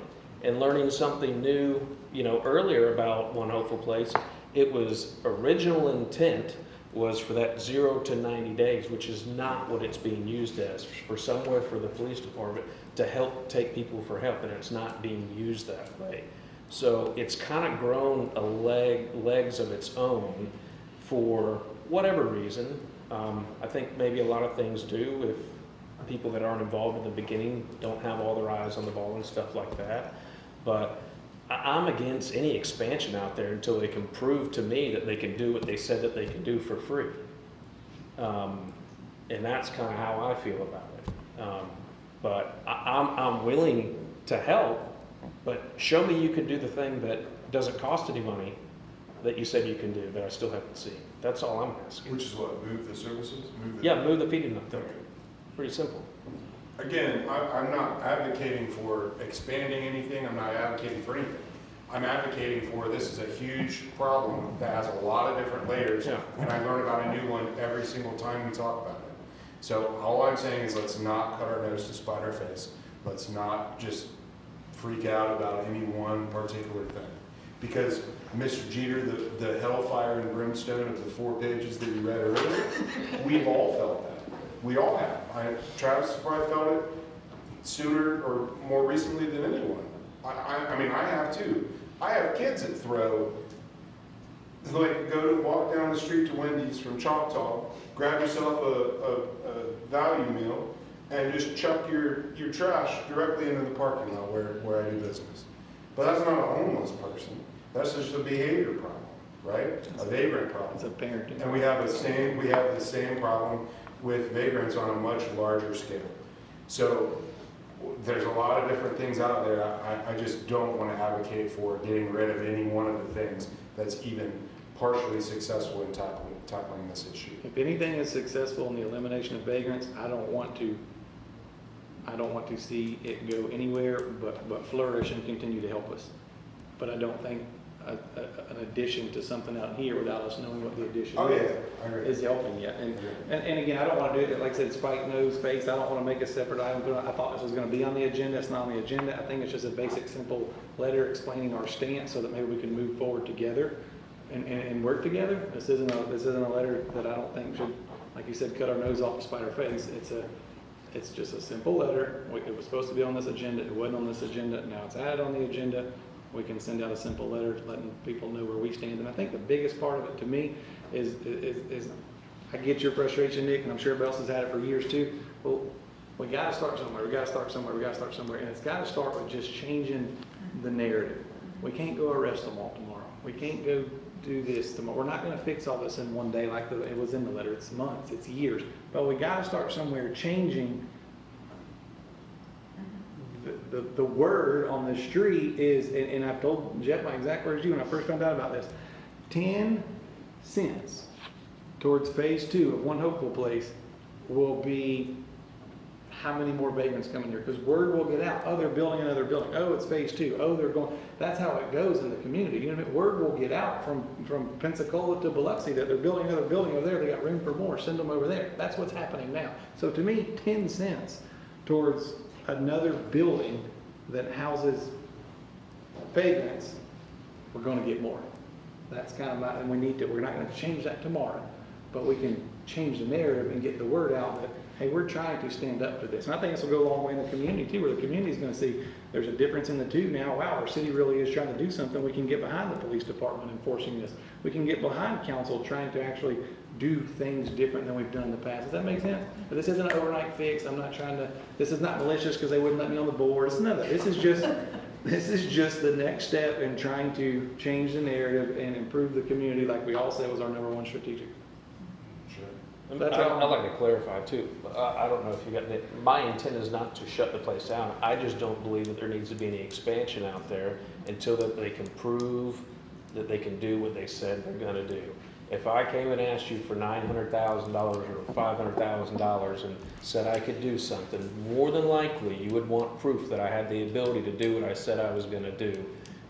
You wouldn't give me the money if I didn't. And so that's all I'm saying. I don't want any expansion out there until you prove to me you can do what you say you're going to do. Pretty simple. Which is what? What is it they say they're going to do? Reduce vagrancy? Well, the first thing would be is moving all the feeding up there. But in the beginning you said how it started, and then so I like the idea of notifying anybody that has said they're going to give them some money. We're the landlords. If Cox Cable's going to run a cable in your house, they have to get off. You need a release from the landlord. Okay, so we're letting them know we're the landlord. You can offer to give them some money, but it's going to have to come before us before we allow that, and we might not allow it because we're not really happy with the results we've been getting. Right? 100%. Right. We're not happy with those results. But what is the purpose of One Hopeful Place? You gave an initial. You were here when it happened, and it was to what? To house people for 90 days to get them in some rehab. So these are my recollections. It's been a number of years. Number one, no financial impact on the city. Number two, it was a mechanism for the police department. They're standing on a street corner. We don't want to arrest people. We want to the hand up, not the hand out. We can say we can take you to One Hopeful Place where you can have a place to stay, you can have these services, and then we can work with you. And if you don't want to go, then we can go to Crestview. That was my understanding back when it was passed. And so that's where it was at that point in time. Well, and then I think Travis mentioned, you mentioned, it's growing. It's grown new legs. It's like, wow, it's just that's not how we started out. It just keeps getting bigger. And there was some money. It looks like somebody's potentially giving out and allocating. I'm with you. I don't want any expansion there until we get some control of the results that we're looking for from them. We all want the results. We want our money to go to the right places to help for the right people for the right reasons. But if the purpose of it is just to grow the operation, I'm out, because I think you build it, they will come. And that's what you were saying. So, yeah, I support a letter, whether it's certified, an email from Jeff to county people, their state people. Obviously, we can get the word out too. But if y'all are funding any of this, just know it's going to have to come before council for approval, which it may not at this time, just giving you a heads up. So I like the idea of notifying them we're the landlord. Was that? Okay, go ahead. I'd rather not send a letter. And it's not because I disagree with what you're saying. I don't want to be seen as interfering with them receiving funds from different parties, and I don't want to be seen as interfering with a contractual relationship they may have with these other parties. So I'm not saying it's right or wrong, but I'd rather not take the step of sending letters to the county or other funding sources. So how do you suggest notifying them? I think we go to the tenants, and I mean, we have a lease with them, we have an agreement with them that they can't expand without approval. So we send a letter to them in hopes that they then notify them of that? Or they're not gonna have time to come back in here before the next meeting to discuss any of that with us prior? I mean, I think it should just be a very blanket, nice letter describing a few things and letting them know. Again, I don't wanna send some malicious letter. I just think it needs to be a letter notifying them because I think they're just not aware of the situation. They just need to be aware of it so that maybe they will even reach out and work with us and we can all work together, county included, you know what I mean? And I respect your position. I'm just saying from we're all making policy decisions. From my perspective, I would vote against sending a letter to the organizations that are going to donate money to our tenant. And respectfully as well, I would say if they're applying for funding from the state, they're going to get a copy of their lease. Like the state's going to say, hey, can we have a copy of the lease? Like they know who the landlord is. Putting one hopeful place on notice is probably the right thing to do. It's just, it's easy, you notified you, and if you didn't tell the prospective people that were going to be giving you money, shame on you. You guys have to come to us. So if you're looking to get some money for expansion out there, you might want to come to us first and let's talk about it. Because otherwise, if you don't, it's going to be a hard road. Mayor, just real quick, Kim and I did review the lease agreement and everything, and they are one hopeful place is well aware that any alterations out there need approval by the city council. So they're well aware of that. We don't have a date set where they would come in and the funding that they're asking for, they'll have to make a proposal to council to get that approved before they do anything. Yeah, I think we're good. Let me express my opinion real quick. I know I normally don't do this, but if we were to send a letter to the state, to the agencies that want to provide this funding, it will be misconstrued and we won't get another dime for years. Well, in my motion, just so you know, I haven't made it yet, but in my motion, I was going to list out what the city of Fort Walton Beach did ask for, because we asked for things from the state too. So I wanted to let the state know what the city of Fort Walton Beach asked for. So that's an interesting thing you bring up, because I've gotten a couple of phone calls over the past, I don't know, month and a half, I guess, asking me, you know, kind of where we stood on this, because I believe it was inferred that the group that's asking for the money said that they had our support and that we were part of them asking for the money, when I don't ever recall making an official motion or ever voting on anything. So, you know, I think that how do we separate ourselves from a clear distinction? If somebody's going out there and misrepresenting that the city of Fort Walton Beach is for something, yet we've taken no action as a council, how do we separate that? I don't know. You know, I don't want anybody out there thinking that we're asking for money that we're not asking for. And session starts in 2 weeks. I don't know how you do that. Mr. Mayor? Yes, go ahead. Yeah, you know, I'm in full support of needing to communicate with the state delegation and the county, at least the contractual terms of needing approval from the landlord before moving on, but also too, just to kind of highlight what Bryce just mentioned. There's a lot of projects, not only we are requesting the state money for, whether it's underground utilities or road projects, but also too, a lot of other municipalities in the county that are lobbying for money for some roads, for Highway 85 expansion, some beautiful projects. I think it would be advantageous to somehow communicate, whether it's electronic mail, whether it's a letter, of at least communicating with the state delegation or our county before they make a decision to allocate funds, where other projects could get sacrificed because those funds aren't available because I believe the ask for One Hopeful Place is close to $1 million from the state. To me, I know we're just over here with the jurisdiction of the city, but it's taxpayers' dollars, and I would love for that $1 million to go to many more of the projects. And at this point, the landlord hasn't even approved it yet. So I'm concerned about that $1 million getting left in some empty chamber that could have been allocated towards projects that other municipalities in the county and the county itself are lobbying for, that I believe are more productive than this. And by the way, they haven't gotten approval yet to make those enhancements. I don't think it's just a good use of the $1 million. How do we know that this money they're requesting is being used for purposes that will violate the lease? Because it says the details on their request. Well, the one is adding additional structures over here. General contracting associated with construction, One Hopeful Places Intake Resource Center. The center will be used by underserved or overserved and homeless individuals in the community. So they're constructing, they're building structures on the property, which would fall under that paragraph, correct? Correct. So again, I think we just send a very nice, generous, I still support send it to the state, I support send it to our county, because our county actually just, and that's where I think is all getting confused. The county thinks they just gave them $180,000 because Crestview didn't have the land to do a bunch of, they're actually the same kind of structures that are getting repoed in Los Angeles right now, because people are just picking them up and moving them. You can see articles on it, but they're giving them $180,000, those kind of structures, but Crestview couldn't come up with the land, so it's just coming down here. So I think it's, if we don't, time is of the essence, and let it go into everybody, will actually make us all look better. Like, hey, hold on, we're trying to work together here. We're notifying everybody where we stand. We want to work together. I think not doing that and then waiting, and then once somebody has the money saying, nah, you can't do that. Well, then we look like, you know, the kid that took the ball and said you can't play either. I think notifying them now how we want to play is the much more professional way.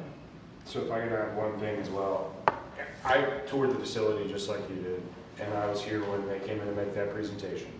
I don't recall ever hearing them say, hey, we're asking you for this money, or we're asking the state for money because we want to build structures here. What they do want to do, at least what I understood, was the structure they already have built there that's currently an emergency-only cold night shelter. They wanted to convert that into a 0 to 90 day short-term facility. You know, we're gonna drop somebody off here, et cetera, and that was gonna pay for the refurbishment of that, all of the necessary items, et cetera. Which to me, I'm with you, but now all that's doing is saying, instead of allowing to house 50 more 30 nights a year, we can now house 50 more year-round, which in turn just attracts more. And also, that's an alteration, improvement, or modification to an existing structure. I mean, I don't disagree with what you're saying. I'm just saying. But again, I'd rather not, I mean, again, I don't want to do it in a malicious way, so I'll go on and make the motion. I would like to, that way it flows, if that makes any sense, and it's not necessarily, because I know we've talked about a lot of different stuff. That's notes.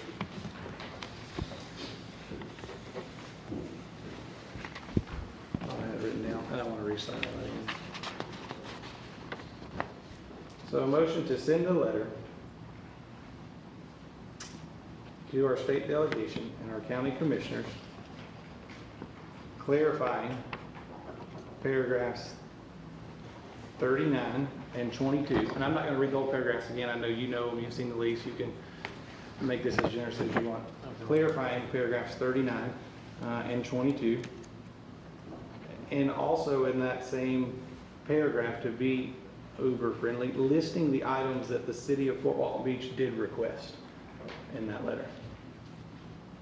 So paragraph 39, paragraph 22, which you have copies of the lease, also listing the items that the city of Fort Walton Beach did request from our state delegation.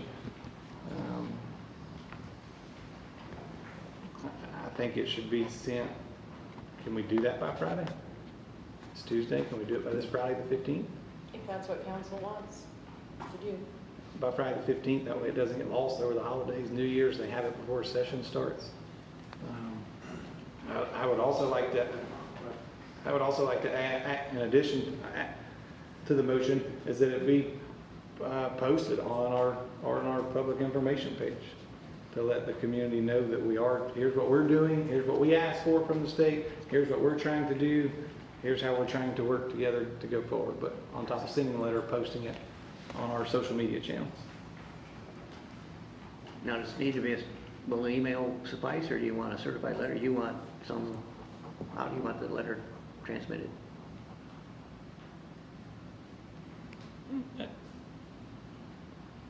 I think based on the comments up here, maybe email would suffice and come across as a little more generous, that we're trying to work together instead of a state certified, you're on notice. I just want them to get something and not say, yeah, we mailed that. Well, I don't know. So I'm fine with an email. At least we have a record of correspondence. We're trying to be generous and work together, and we're not putting, it's not like, because I agree, when an officer knocks on your door with a badge, you're on notice. When someone gives you a state certified, you're on notice. And we're not trying to put them on notice, we're trying to work together and communicate, yeah. So I'd be fine with an email this round. All right. Is there a second? Second. All right, it's been moved by Councilman Jeter and seconded by Councilman Schmidt to send an email, and Kim, you're gonna have to help me out, send an email to the state delegation and our county commissioners clarifying paragraphs 39 and 22, and also listing the items that Fort Walton Beach did request. From our state delegation to be sent by Friday the 15th. Yeah, okay. To have before session starts. And then also that it be posted on our public information page to let the community know what the city is doing, and here is what we are trying to do to move forward. Thank you. That's the part I didn't have. And paragraphs 29, 22, and 39 will be elaborated on. I just said the numbers, but we need to. Right. Yeah. I follow you. Got that. All right, have a motion. Any further comments by council?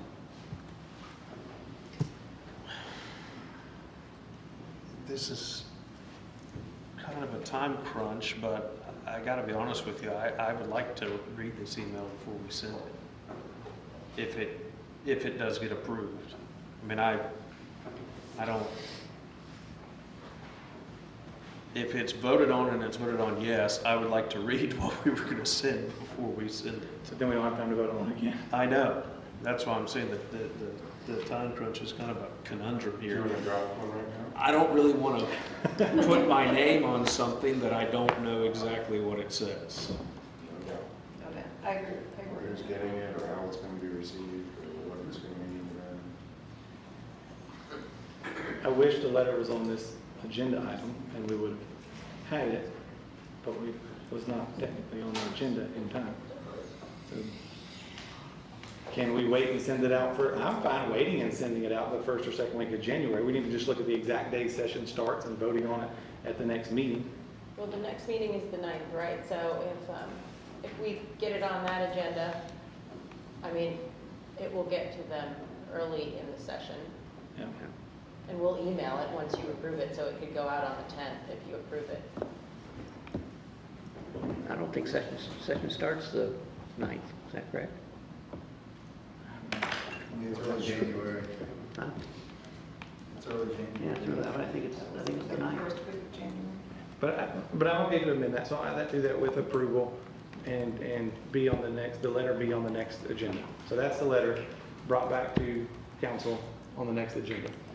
So we all have time to look at it and read it. I agree with that too. Anybody like to proofread it? All right. Are we clear on what we're doing now? Yeah. Yes, sir. All right. Council, please vote.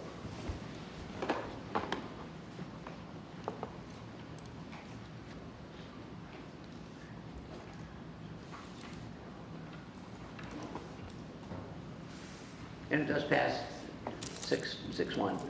Thank you, council. Mr. Mayor? Yes. Before we move on from the vacancy item, I'd like to bring up another item for your discussion, possibly. We had a lot of good conversation in the CRA, as well as the workshop. It's my understanding we can't, make any formal action in the workshop, so I'm bringing it up in here to kind of start this process of taking action. So with that being said, I'd like to make a motion for standing up our vacancy elimination team for the city manager to bring back a budget amendment that adds an additional officer for a total of 2 officers that are exclusively responsible for standing up the vacant elimination team that includes 2 officers on e-bikes from sun up to sundown. Also to include at the same meeting a job description for review for the vacancy elimination team officers presented by the city manager. Also included in this motion to not increase the operating expense and to not make any cuts from public safety. And to bring this budget amendment back, as well as the job description for the vacancy elimination team for review at the first meeting in February. With the effective date of starting the program within 6 months of approving the budget amendment and the job description for standing up the vacancy elimination team. The job descriptions will be constructed by the city attorney, the city manager, and the police chief.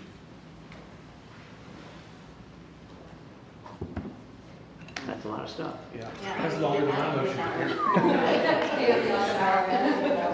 You gotta get specifics. You gotta get specifics. So we got smart goals, now we got smart motion. Yeah, so let me reread it. just so that we- I'll second it because I Okay. had to at least discuss. Can we jot down the weeds a little on that, just to figure it out? Yeah, exactly. Can you put an acronym for that? Yeah. Smart. Let me read it again, just so that we're all on the same Please page. do. Yes, please. For the city manager to bring back a budget amendment, add an additional officer for a total of 2 officers that are exclusively responsible for standing up a vacant elimination team. That includes 2 officers on e-bikes from sun up to sundown, also to include at the same meeting a job description for review for the vacancy elimination team officers presented by the city manager. Included in the motion is to not increase the operating expense and to not make any cuts from public safety, police department. And to bring this budget amendment and job description back for review at the first meeting in February with the effective date of starting the program within 6 months of approving the budget amendment and a job description for standing up the vacancy elimination team. The job descriptions will be constructed by the city attorney, the city manager, and the police chief. And I can provide this motion for you if it doesn't pass. Just a question for clarification. So what a budget amendment generally would be, you're adding to the budget, but then you said no operational increase. So you Where want would us- it come from, the fund come from? Somewhere outside the police department. But it would need a budget amendment. if the That's not a budget amendment. So reallocation of funds then? It would be a reallocation of funds pulling from somewhere else in the general fund that already has been approved. Because it's a reoccurring cost. Yeah. So if we're not calling it a budget amendment, let's call it whatever you want to call it, to bring back the money not coming from, the cuts not coming from police department. And the operating expenses not increasing.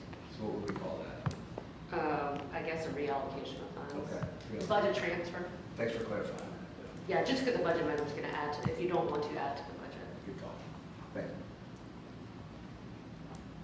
Just trying to take some action. We heard a lot at the CRA meeting. We heard a lot at the workshop. You know, there was one thing that said by our CRA director, you know, safety before sell. We also heard from the police chief, it's going to be hard to get rid of existing services.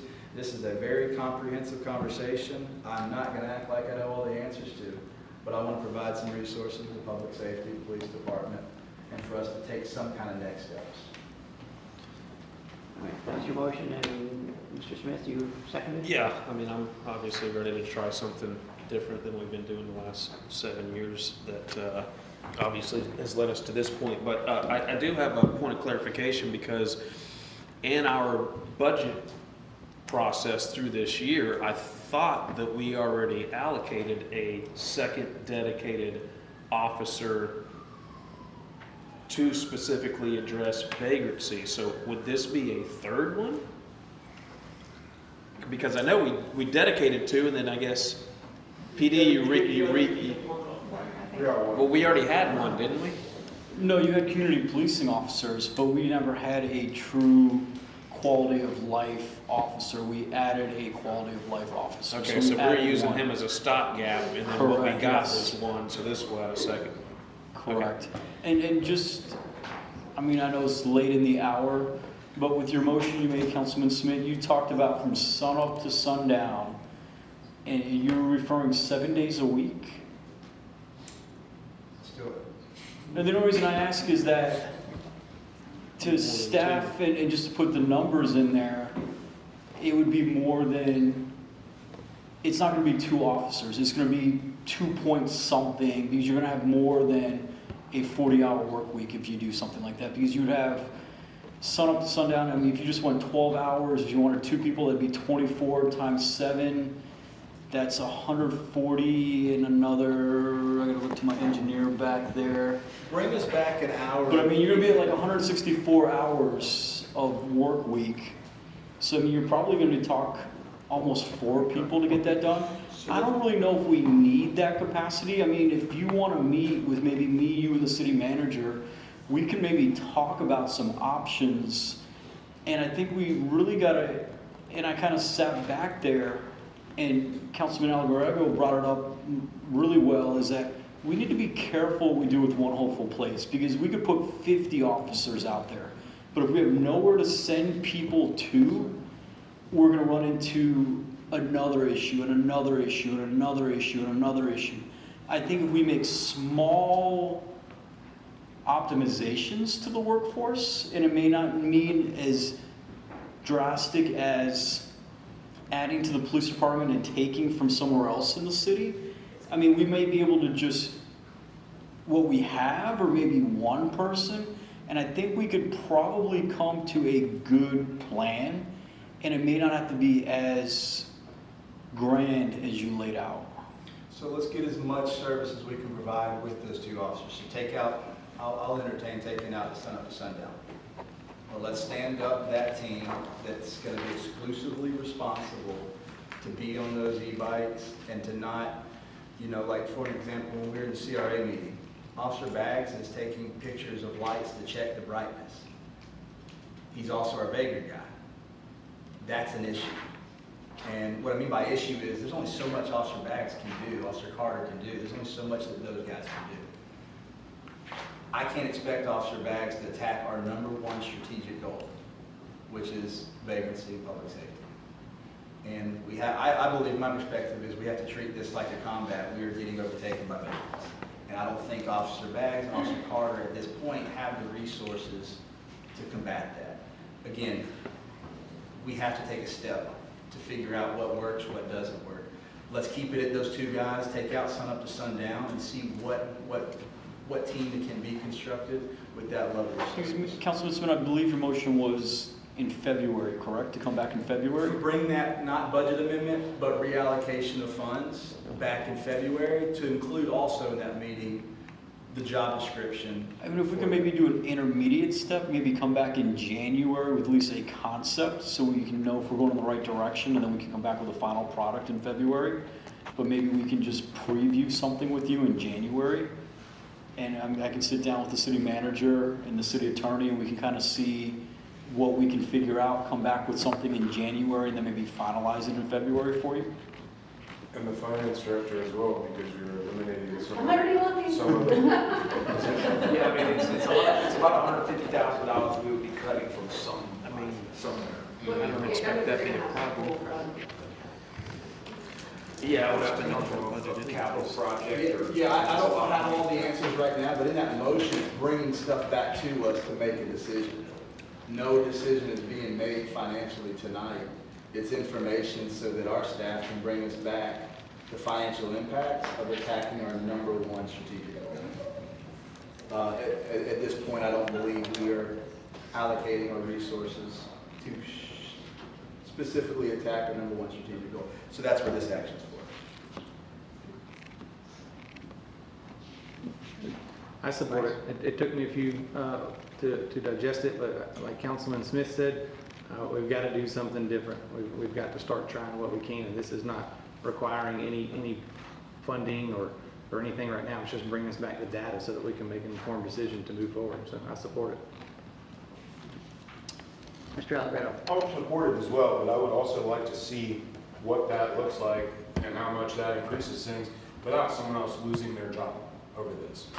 I don't want to say, hey, because we're all hopped up tonight on 9:30 fumes, we want the garbage guy to lose his job, you know, whatever. Every position that we have is a needed position, otherwise it wouldn't exist.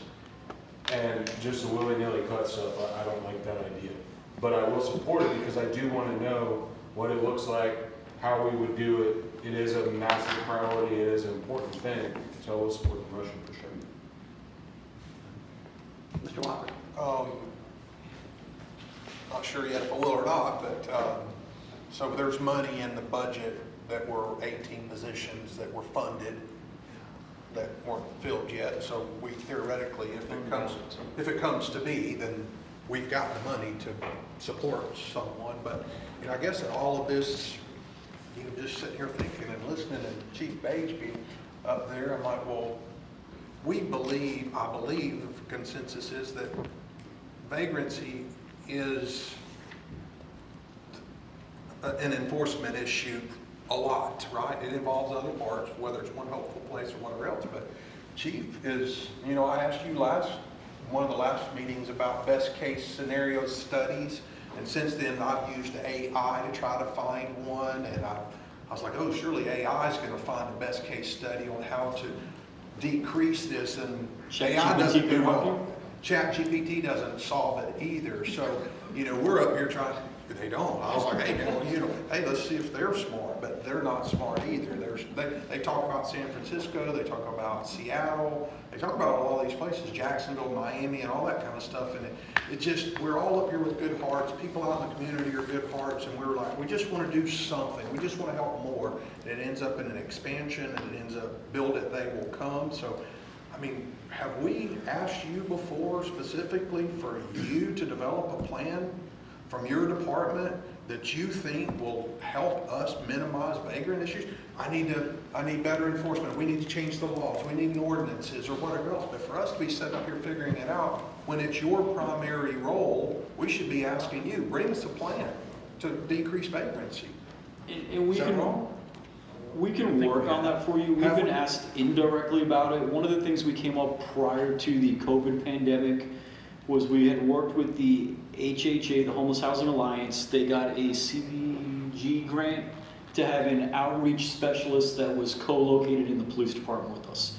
So as we came across a vagrant or homeless person on the street, our officer had the resources with them right then and there. So we could enter the person right into the system.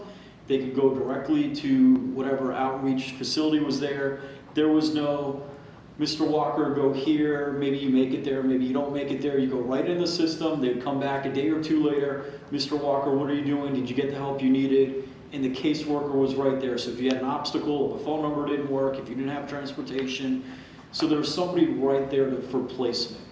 I think that worked really well. If you were to deep enough into the web, you will find case studies on that. And that's how we came up with that model prior to COVID. When COVID hit, that model kind of fell apart, and the HHA tried several times to hire a new outreach specialist, and it just never kind of came back together. I think programs like that are very successful.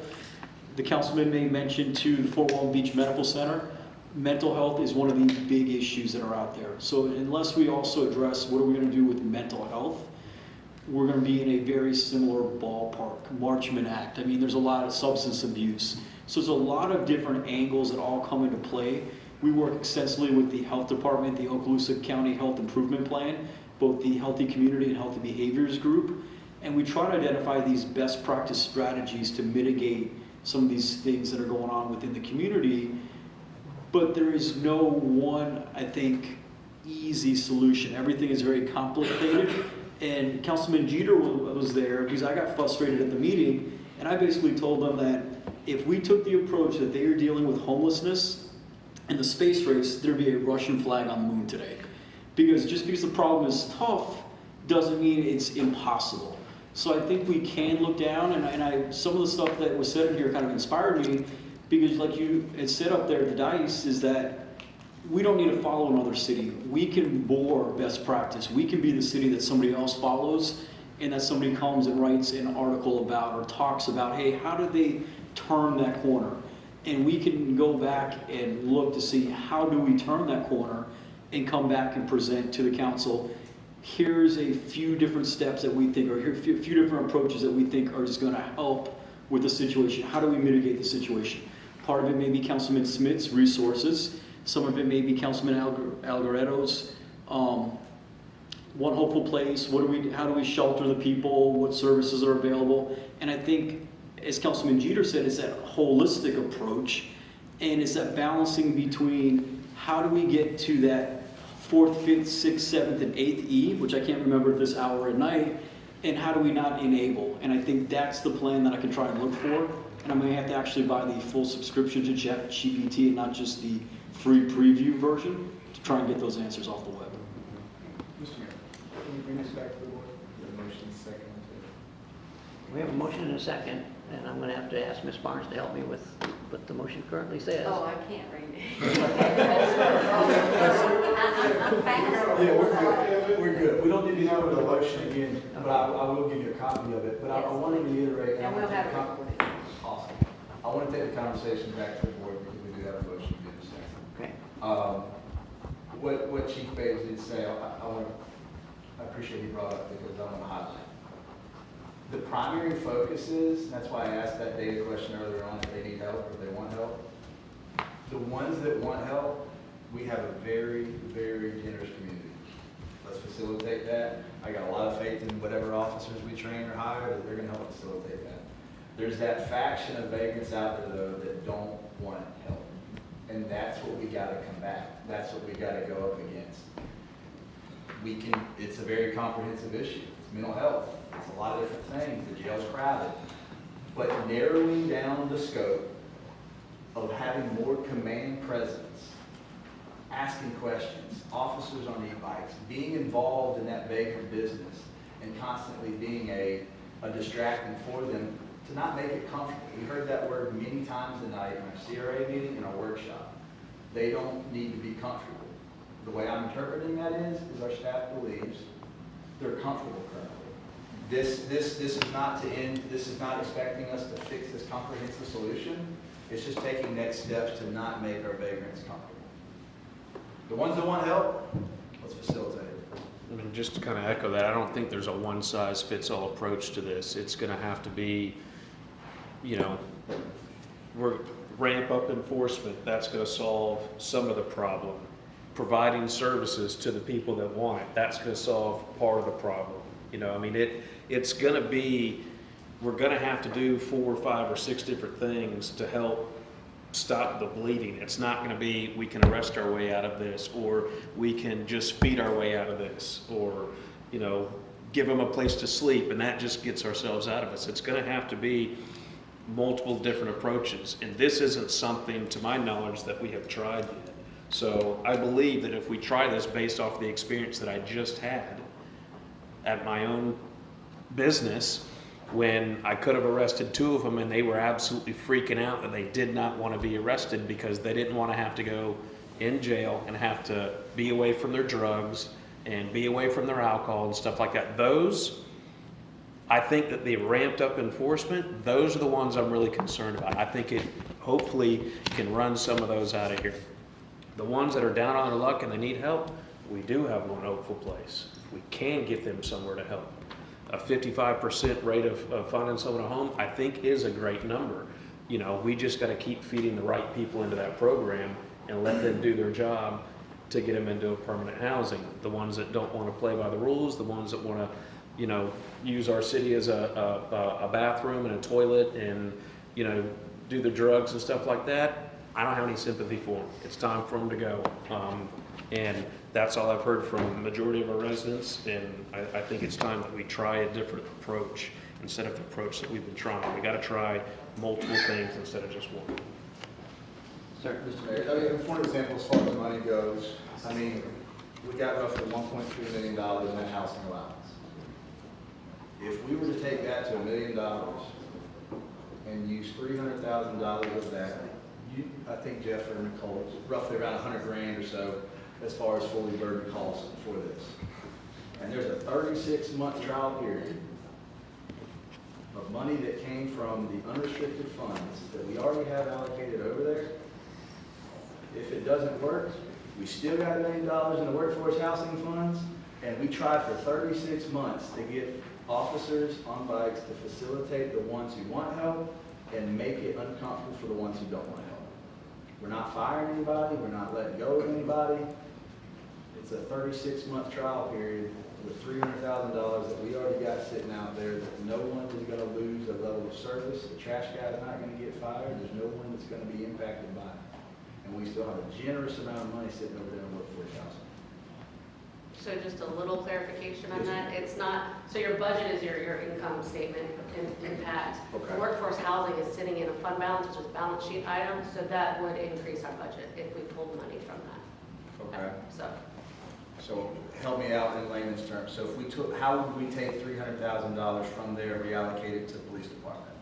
Well, you'd have With to the do budget that, amendment. well, you'd have to do the resolution first resolution, to change yeah, and that. then the budget. And that's just an example of where to get your money from. Right. Not saying that's the exclusive place, but. I just don't want you to get confused with the transfer versus, I know. it's- Yeah, there's a lot of technical I got that stuff. out. Y'all can guide me on how to get to that point, whether we have to do a resolution to amend that housing fund, or if there's another pot of money out there. I know we have about $400-something thousand allocated for signage inside the CRA. Not saying we don't need signage, but there's things out there that I got a lot of faith in our staff that we could bring information back in that February meeting without firing anybody. And it's a 36-month trial period. We had a COPS grant, I believe, where we tried some things in different zones, and I believe it went great. We no longer have that COPS grant. I think we treat it very similar to that. We got to do something to combat our number one strategic goal. Second. Was that a motion?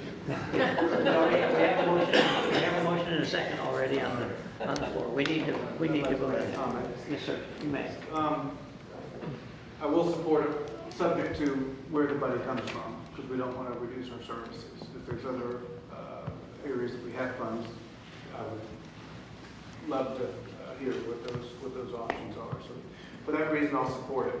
I'd also like to see us, since we're doing this holistic approach, I'd like to hear some of your ideas, if you'd be willing, on expanding the lights and cameras that are clearly making progress downtown, some of our bars, beaches, some of our other places. In addition to having lights, in addition to having cameras, having lights on the cameras so people know that these places are being monitored. I can't run a Ferry Park at night with my daughter because there's not enough lights, and it makes her nervous. So if we can have brought back before us some other ideas on how to enhance our lighting and some of these cameras to let those know that might not mean to do good, that they are on camera and there is a lot of lighting, so maybe it's not as comfortable, I think your word was, to be there if they're there to do unlawful things. So I'd like to, if you would, consider that for the next meetings as well. But I'm going to support the motion subject to where the money comes from. I'll bring back a few different options. All right. Anyone else before we? Would it be cheaper to put fake cameras up so they think they're being watched to deter them? Or should we put signs up that say, hey, here's a... We do that already. Would have been until you just told me. Let's not talk about it on public, just. They don't know if it's the real one. Just put the red blinking light on it, it'll look real, and have real ones too. Could save us some money. All right, council, let's get this behind us. Let's vote.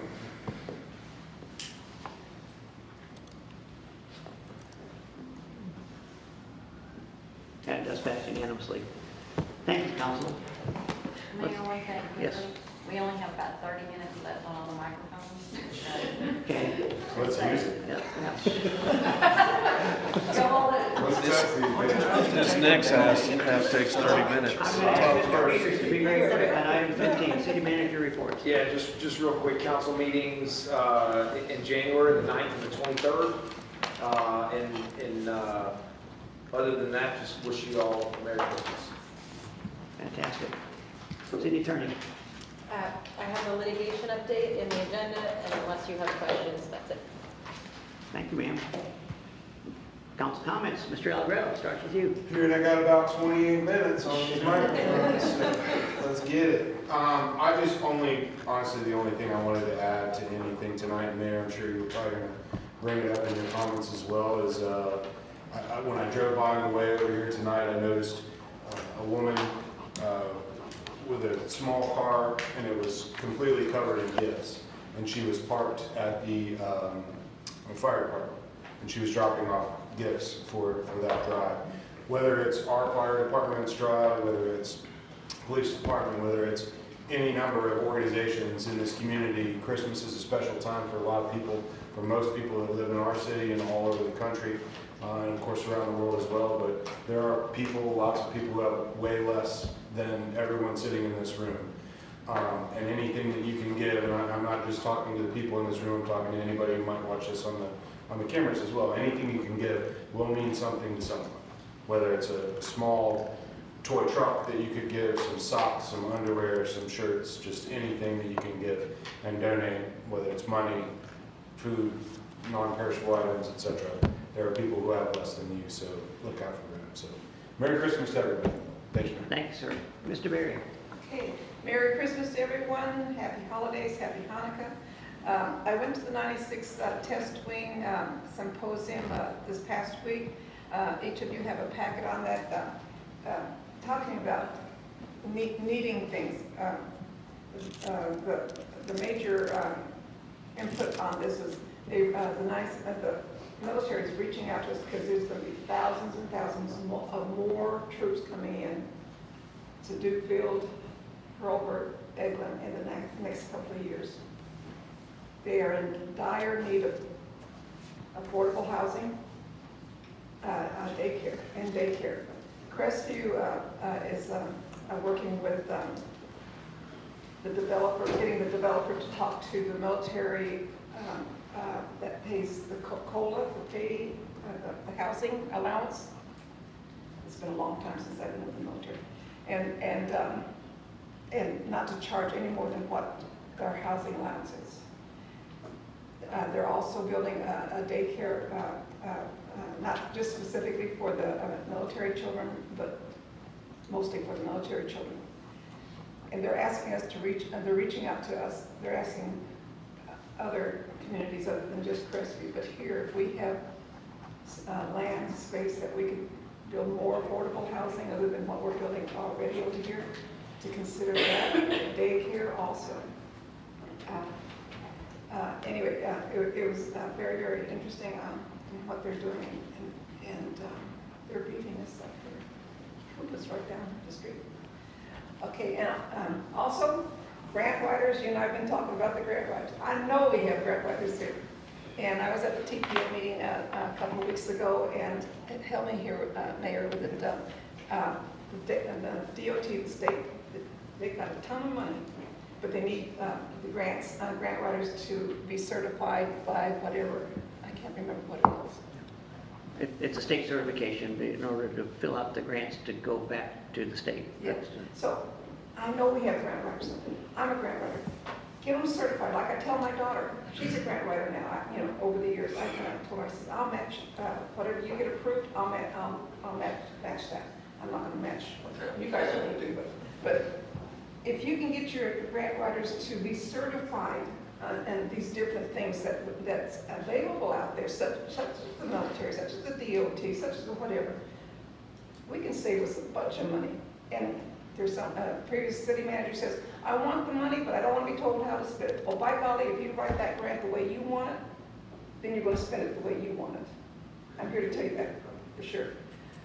Also, Winter Wonderland at the fairgrounds, thank you. That was a hit and run. And we got out there before the rain came down Friday night, and the children had so much fun. It was beautiful. The mayor and his wife were out there in Winter Wonderland. It was just, thank you. I heard a lot of really good things. Recreation department, let me tell you what. They are pumping it out. Pickleball is here. They can't wait for the bathrooms at Jet Park. And now they want, on the next budget, lights at night. But I don't want lights down there at that place down there on Aubrey, and because I won't help you anything on that. But I really don't care. But Mooney Road and Jet Park, they are out there when it's cold. And they're going like this right here. They says, can we build a fire? They're going to talk about bringing out their little stove things and all that. But so I said, let's get the bathrooms first. Let's get the bathrooms first. But Gold's Gym closed down their classes like Pilates and yoga and Zumba and all that other stuff. And so people are coming more to the recreation center. And then whenever I found out that the city residents were being charged a fee, so more people are coming there because they're not being charged a fee, and they say thank you, especially our low-income people and others. So the insurance will pay for them to go to Gold's Gym and Planet Fitness. So they really appreciate that. So. Thank you for that. And the parade was just fabulous. Thank you for the police department, the fire department. We even had Fire Chief Morgan escorting the fire truck to keep the cuffs and balls from coming underneath and kids getting hurt. But it was beautiful. And I understand that we had more entries there than we ever had. And went until 9:30 or so. It's a good parade. Yeah. So. We got a good parks director in there, right? Yeah, Tiff was getting, she even had Janice out there. And I said, well, where's the rest of All hands on deck. All hands on deck. I told her, I said, you need to get your butts out there. Anyway, yes, thank you very much. Mr. Jeter. Merry Christmas, Happy New Year. I think it was a great end to the year, and I look forward to an awesome 2024. That's all. Thank you, sir. Mr. Meade. I agree with everyone else. Happy holidays to everyone. And a lot of good discussions up here. Discussions are good. I know they're long, but that's a good thing. So I appreciate everybody's thoughts. Schmidt. The discussions were good, and I appreciate y'all tackling these tough conversations. Nothing about this new, whether it's leadership or this new time that we're in, these aren't easy issues to address. So I appreciate y'all's hopefully patience as we navigate through this process on some of these challenging conversations. I want to highlight the promotions within our police department. Thank you, Chief Page, for that invite. This past month, we've had a lot of promotions in the police department. Officer Mooney and the others most recently. So congratulations to those guys as they step up in their leadership supervisor role. Also wanted to highlight the fire department. Those guys and ladies came out to our school and did a fire prevention week, but more specifically, the next week, we had a student that their house caught on fire. And the student and took action. And they had to move, long story short, they're no longer here because their house burned down, but probably saved their life because of some of the things that the elementary kid learned that week from the fire department. So I want to highlight those guys and thank them for taking time to come out and do that fire prevention. Also want to highlight the Christmas parade. Thank you, Tiffany and Jeff, for y'all's hard work. I know that's got to be in public safety. That's a heavy lift. I can only imagine what goes on. That's a big production, so thank y'all for that. Don't know how any way to gauge it, but I would have to say it was a record-breaking year. I mean, it was packed. So again, thank y'all for that. And Merry Christmas, Happy New Year, Happy Holidays, and looking forward to 2024 with y'all. Thank you, sir. Travis. Christmas parade was definitely unbelievable. So unbelievable, I had to take my 4- and 6-year-old home after float number 70 because it was still going. That thing was pretty unbelievable. So good job on putting that together. I appreciate everybody that's still here at 10 o'clock at night. We've been here since 5:30 going at it, and 3:30, I'm sorry. See, there you go right there. 3:30, and I appreciate everybody up here, willing to sit here until, we can make decisions and move forward and not worried about, getting out of here at a certain time or anything like that, and willing to discuss the issues, and I appreciate that. I appreciate staff, I'm sure your significant others probably hate it, but we appreciate you guys. We couldn't do what we do up here without the information that you provide us, so I appreciate you guys spending the long hours with us up here as well. Outside of that, just Merry Christmas, and see you guys next year, I guess. Thank you, sir. Mr. Walker. That being last, I get to say ditto to everything everyone said. ditto on that. Yes, that, I did, the parade was awesome. I was at the beginning of it and I know it's a huge operation. I know it takes a lot of you to do it. It was outstanding, and to have the cleanup crew right behind them just ready to come down the street. There were some people who were talking about it, like, oh, this is so messy. And I said, look right down there, there's the trucks, they're ready. So they came in right behind and cleaned it up. And I know they do that every year. It's a big operation. You guys did an awesome job of doing it. So thank you for that. Yes, Merry Christmas, Happy New Year, to see you in the new year. Thank you, sir. I too wanted to comment on the parade because I thought it was absolutely fabulous. The pallet houses this last week at the fairgrounds, great decision to move it to the fairgrounds because we could accommodate so many more people, and everyone we saw out there were just having a great time. And the fact that we could provide electricity to each one of those houses as opposed to having generators, fantastic. Fire station's having their drive-through on Saturday, accepting toy donations.